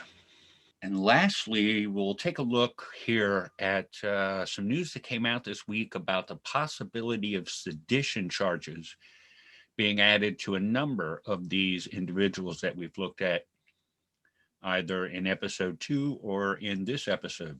Let's take a look first at the day that the news report that told us that sedition charges were possible. And you can see this news report is from the 22nd of March, 2021, and you can see the headline there, evidence in Capitol riot, quote, trending towards sedition charges, prosecutor says. And there's a picture of the prosecutor, and I'll read a little bit of this for you. The federal prosecutor who had been overseeing the Justice Department's investigation into the January 6th attack on the Capitol says evidence likely supports sedition charges against some of the rioters. Quote, I personally believe the evidence is trending towards that and probably meets those elements, Michael Sherwin, the former acting U.S. attorney for the District of Columbia, said in an interview with CBS News' Scott Pelley that aired Sunday on 60 Minutes. Asked if he expects sedition charges to be brought against some of the suspects, Sherwin said, quote, I believe the facts do support those charges. And I think that as we go forward, more facts will support that, Scott. This is going to be a long-term investigation. Sedition charges involving conspiring to overthrow the government or hindering the execution of federal law are rare, with one of the last cases in 2010 when federal prosecutors charged members of a Michigan militia with plotting to provoke an armed conflict with the government. Sherwin joined law enforcement officers at President Donald Trump's rally on January 6th in downtown Washington and observed his supporters, many wearing tactical gear, leaving early and heading to the Capitol. He said he knew the situation was spiraling out of control when he saw people starting to climb the scaffolding outside the Capitol.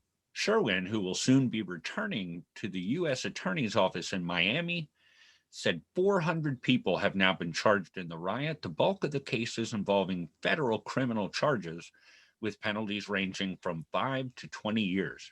The Justice Department is trying to determine now whether there was a premeditated plan to breach the Capitol, he said, which we showed tonight with the Proud Boys and Oath Keepers working together, that there absolutely was. So there's the report that from the prosecuting attorney himself saying, yeah, we're going to go ahead and there's a great possibility of sedition charges. And then 2 days later, this news report comes out.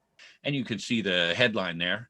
The prosecutor who said the Department of Justice is considering sedition charges for the Capitol riot went rogue and is being investigated, an official said.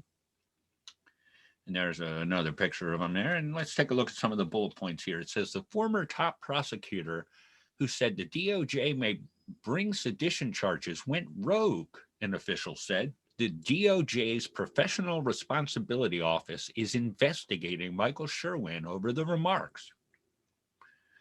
The judge threatened sanctions or a gag order if officials made similar comments in the future. The former federal prosecutor who said the U.S.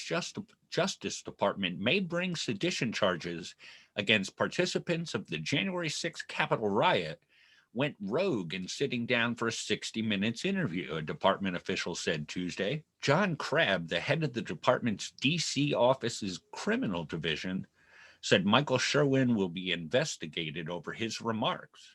He said Sherwin, the acting U.S. attorney for the District of Columbia who oversaw prosecutions against riot participants, didn't have clearance to give that interview or to discuss charges that haven't actually been brought.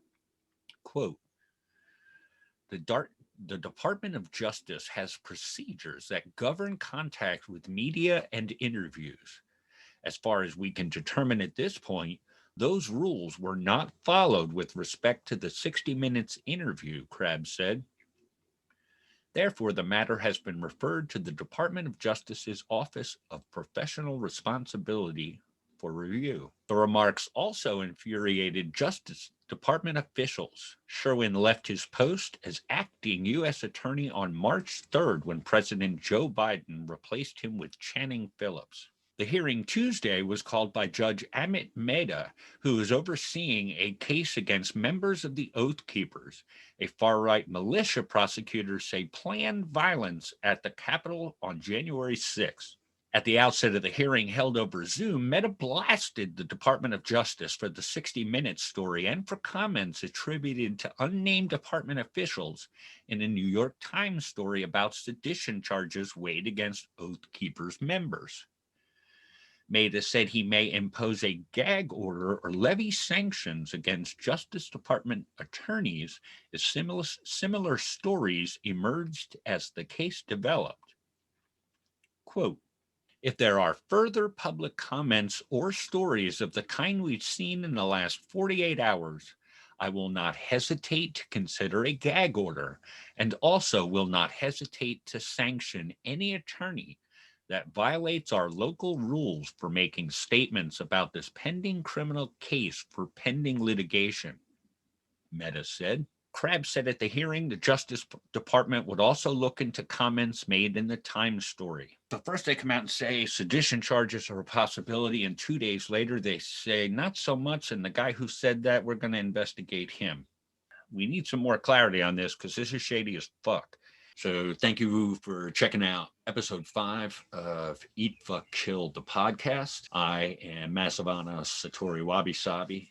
And in episode 6, we're going to take a look at, I think what we're going to do in episode 6 is we're going to look at propaganda and the media and information and how it's dispersed and made available. It's one of my favorite topics. And we're going to talk about Edward Bernays, and we're going to talk about Harry Anslinger, because those two men together build a framework for this country that has allowed us to become as dysfunctional as we've become as it relates to our justice system, our political system, and really our entire culture, which has just become infected with overconsumption and over-capitalist tendencies. And it's the virus that no one talks about because, oh, our precious economy. Fools if you think the economy is more important than your individual or our collective well-being or the well-being of the planet with which we all call home. And that's why this whole idea of, like, you know, people in countries over there versus people in countries over here. Do you not all realize that we are all in a ball hurtling through space together? We are all in the same fucking boat. Whether the lines we draw between ourselves are Muslim and Christian, Democrat and Republican, white and black, male and female, you know, this country or that country, this continent or that continent, whatever line it is we want to draw between ourselves, we can always come back to that great truism, that great commonality that brings us all in together. And that's that this singular ball floating through an unknown space, hurtling through an unknown space at great speeds, and we're all on it together. We have no idea what comes next or why we're even here. So we're not as smart or as evolved as we all seem to want to think we are. And in many ways, we have de-evolved with our advancements because we are living completely out of tune with the planet we live on. And doing so is ultimately the demise of you and I, our species, everything else alive on this planet, or at least most everything else alive on this planet. Who knows how it'll all turn out? It just doesn't work. It doesn't work here, and it doesn't work anywhere. It can't work because it asks for more constantly. And the world is a finite, the planet is a finite resource. And capitalism constantly demands more. And someday, the bill comes due, and we keep looking the other way, pretending that someday is never, while we destroy our environment trying to please an economy. I mean, how many times is the economy mentioned in the Constitution? We act like every time you see a news report, every fucking time. Well, I said I hate words like every and always, but an unbelievably overwhelming number of the time when you see an important news story, of any type or any topic broadcast on the news, the immediate follow is, and what is its effect on the economy? Like, the economy is the most important thing in the world, and money. And you begin to have to almost believe that, because every single news item you've ever been informed on through a television is followed up with its influence on the economy. I'm sorry, but I don't care about the economy. I care about the well-being of people, the well-being of this country. Those two things, this country and its inhabitants, its citizenry. This idea that I have to care about, money flushing from bank to hedge fund and hedge fund to fucking overseas accounts. The fuck do I care? And gross, fuck you and your trifling shit. All that does is just steal wealth from the people so that, like a dozen old rich white men can have everything. Let's just shut these motherfuckers down. And we can have a country we can be proud of. We can shut down these racists. We can shut down these corrupt politicians and these fucking corrupt lawyers and district attorneys and judges who would do anything for a buck at the expense of their very country. Isn't this exhausting for y'all? Fuck, some tiring shit just keeping track of all the different layers of lies. And trying to keep a grip on reality and what's actually true. Because there is so much fucking noise and so much fucking bullshit out there that it's really, really difficult to stay functionally intelligent on what's the truth, because Jesus Christ, it takes a lot of time and energy to get there. And most people, if you got to work 8 hours a day plus sleep 8 hours a day, there's not a lot of time left to pick through all the bullshit, which is why a lot of this stuff continues on. Because capitalism insulates the corrupt political process. They're working hand in hand. And when corporations and the government collectively work together with the violent police state to suppress dissent, what is that the definition of, people? Fascism is the marriage of corporate and state, generally containing a violent militant wing used to suppress dissent against the corporate controlled state. That's exactly, well, I'll let you decide for yourself. But I do thank you for giving me your attention once again for episode 5 of Eat, Fuck, Kill the podcast. And again, on episode 6, we're going to look at Edward Bernays and Harry Anslinger, and we're going to look at information, the media, propaganda, and we'll probably go back and visit Joseph Goebbels and all of his influences and who he looked up to for his propaganda campaigns. We'll look at the Creel Commission, and which was one of the early propaganda tools used in the United States to sell World War I. And there's real specific and measurable results of that. So the United States learned in one of their first real refined attempts at propaganda that, hey, this shit works good. Look what we did. And from then on, and ever since, they've been refining the way they manipulate the public. And they've got it down to an absolute fucking science now of making you think, do, and want what they want you to think, do, and want. And to an overwhelming degree, you probably hear me say that and you're like, oh, dude, come on with your bullshit. I'm going to show it to you. I'm going to prove it. Some of you probably know it already, and most of you probably really do know it and just don't want to admit it. Because the truth is so fucking buried under bullshit. And how could you possibly be confident in what's real with so much disinformation and subterfuge and just subversion of reality? It really is. So how can anyone really feel confident about anything other than the most base level factual stuff? So keep an eye out for episode 6 of Eat, Fuck, Kill the podcast coming soon. Peace.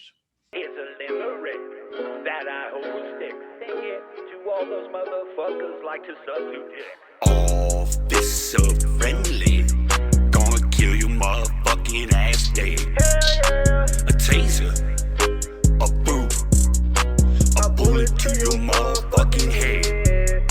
The gang all drunk.